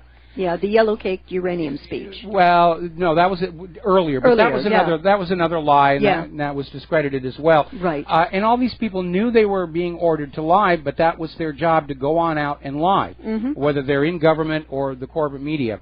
And so the end result is that we're going to see a lot of stuff come on out about Iran. They're going to claim that Iran is still trying to build a nuclear bomb, that they've somehow evaded the IAEA inspectors. And again, if there's going to be a nuclear false flag, given that it's on the East Coast, New York, they're more than likely to try and blame it on Iran. But again, it's ridiculous. Yeah. The United States is the world's most powerful nuclear power, and my parents' generation forked over $5 trillion for that nuclear deterrent, and that was back when $1 trillion was really a lot of money, because it was going to deter other countries from attacking us. And if that really doesn't work, then we're all owed a refund. It was another giant government fraud. But that's the idea the government is trying to sell you, is that even though the response by the United States would be to annihilate an entire nation, that we should be afraid that the leaders of those nations, for no real reason, are just going to try and drop a nuclear weapon on us. It makes absolutely no sense. And we also have to remember, with Mattis in Israel right now, that the Israeli government was cheerleading for the Iraq War, too, when President Bush was in power. They were absolutely in love with that. And we all understand just how brilliantly the war in Iraq has worked out. Well, it worked out good for the defense contractors, and it worked out good for Israel, which is up there buying assets at fire sale prices. Yeah.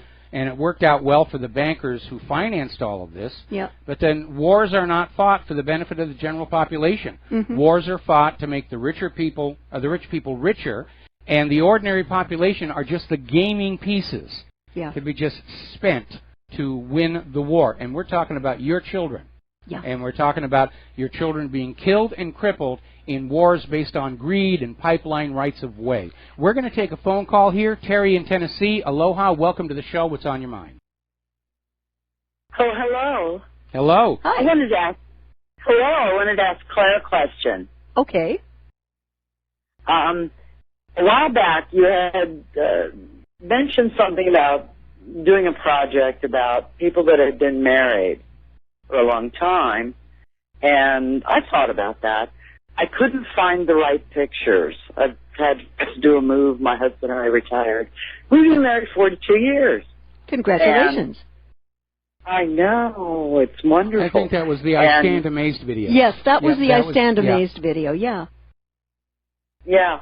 And so what I wanted to do was I finally found two pictures that kind of match up, us back way in the day and us back here in the future. Okay. And we are expectant grandparents now. It's well, exciting.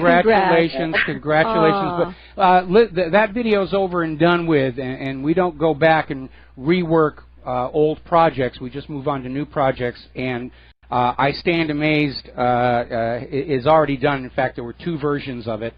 Really? Yeah, there was the original one where we had all the reader photos that came on in, and then I did another version of it that was basically focused on Claire and I for our 20th wedding anniversary. Which I love. Yes, and but that was like 3-4 years ago that we did that. So it's been a while. Yeah, we don't go back and rework the old stuff. That has been a while. Yeah, afraid so. Yeah. All right. Okay, well, listen. Wanted to know if you were still working on it. Okay. No, it's done. All right. Take care. And Thank congratulations on the grandchildren. Bye-bye. Yeah, bye-bye. All right, there we go. Now, next. Okay. Trump's Attorney General wants to arrest Julian Assange. Now, how exactly he's going to do this, because Assange is in the Ecuadorian embassy in London. Now, what is your guess on this? Do you think that the British authorities plan to violate international law and storm the embassy and arrest Assange in behalf of the U.S.? Well, they were trying to put pressure on Ecuador's government to deny the asylum. In fact, it even became an issue in Ecuador's recent elections, where one of the candidates said, if I win, I will revoke Assange's asylum. But if they can't get Ecuador to revoke the asylum and they invade the embassy, the political fallout from that is going to be very, very bad for the United States. That's an act of war, isn't it? It's an act of war. Yeah. And it's definitely it's a violation of longstanding global international law and diplomatic principle. Right. And it's going to send a message to the rest of the world that the United States might just go ahead and invade your embassy for whatever they want to do.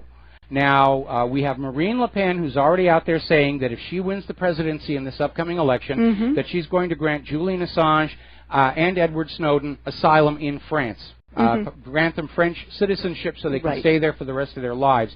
And what's really amazing is to see our government screaming that they want to arrest Julian Assange for exposing the crimes of Hillary Clinton, but they wouldn't arrest Hillary Clinton for committing those crimes in the first place. Yeah.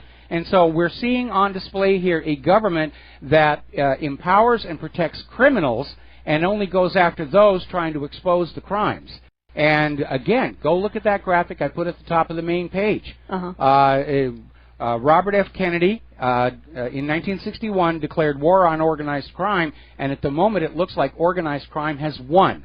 And that is what is running this country. Yeah,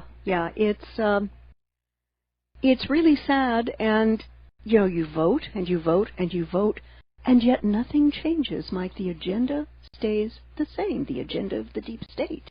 And the corporate moneyed just never changes, you know? Well, I am dealing with this incredible disappointment. I really had thought that by keeping Hillary out of the White House, we were going to get Trump in. We were going to see the rise of the independent media. We were going to pull back from this insane rush to a world war that I don't think this country can win. And to see us still irrevocably on that path now, it's hard for somebody to look at that and remain entirely cheerful. Sweetheart, I mean, me too. And a lot of other people out there who were very concerned about a Clinton presidency. But yeah, it's frustrating. And I think one of the most important things we need to do right now is to figure out how to take care of each other and people around us we care about. We have a wonderful friend who lives just catty-cornered from us with a 2.5-year-old who is just precious. And his favorite word at 2.5, and every one of you out there who's a parent or grandparent will understand this, is no. And said in just that inflection. And so Mike and I are trying to figure out what we can do to keep his mom as safe as we can and he as safe as we can, you know, through this period, because I am deeply concerned, and I'm not Mrs. Chicken Little of Oahu, believe me, for all of the reasons we have represented to you, both visually through the radio show and the website. I am very concerned that things are coming to a head, and very quickly. Absolutely. We've got to take one more commercial break. We'll be back with the last segment of our program after these few words. And aloha, America. Welcome back to the show. And before I do anything else, I want to remind you all one more time that John Stadmiller's show, which is coming up in about 5 minutes, his first hour guest is Gerald Celente, and that is definitely going to be something you're going to want to listen to. So, again, Gerald Celente, first hour of John Stadmiller's show coming right up at the top of the hour. I'm looking at the Fox News feed, and they're talking, over the commercial, they're talking about whether or not they're going to get an emergency spending bill passed to keep the government running, and it's a big dog and pony show here. I mean, isn't it amazing how there's never money for actually taking care of the nation and its people, but there's always money for more bombs and more missiles. Yeah. Frankly, I don't think they should talk about any more spending and any more increases in the military budget until the Pentagon figures out what they did with that $6 trillion that seems to have vanished without any trace at all. That would have been helpful, yeah. And the reason we're obviously very concerned here about an escalating world war is because right out that window there is Pearl Harbor. I look down there, we can see the Arizona Memorial, the Missouri, and Pearl Harbor, even though most of the actual weapons are forward-based over on Guam and right now off of North Korea, Pearl Harbor is a major communication nexus for the entire Pacific Fleet, and if this goes to a real shooting war, and if Russia and China come on in, it is inevitable this island is going to be attacked, if for no other reason than to sever that communication hub. And that's why Claire and I are a little concerned, and we do have some emergency preparations if we have to go up to the north part of the island and so forth. But it's very, very stressful, and everybody around here is feeling it. I'm talking to our neighbors and our friends. They're all thinking exactly the same thing. The U.S. government has set up a war that is going to get this island attacked again. So there we are. You had one more story you wanted to talk about. Yes, I did. Very interesting, too. Trump's lawyer is saying that people have no right to protest at his rallies? I'm kind of scratching my head here. Apparently they argued yesterday in a Thursday court filing that protesters have no right to express dissenting views at his campaign rallies because such protests infringed on his First Amendment rights. Well, and unfortunately, there are other politicians who have established that as a precedent. Yeah.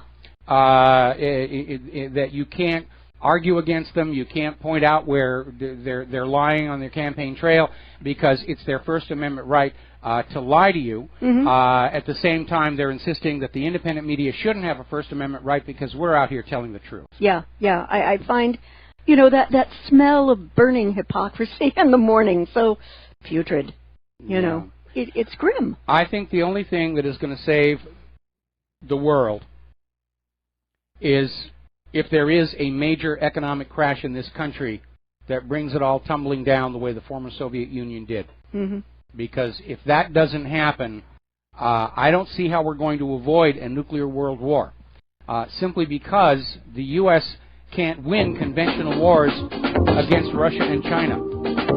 Especially if they're tag teaming. Yeah. All right, well, there's the music. Time for us to get out of here. Have a really good weekend. Stay tuned for John Stedmiller's show. He's got Gerald Salente. We'll be back Monday. Aloha, America.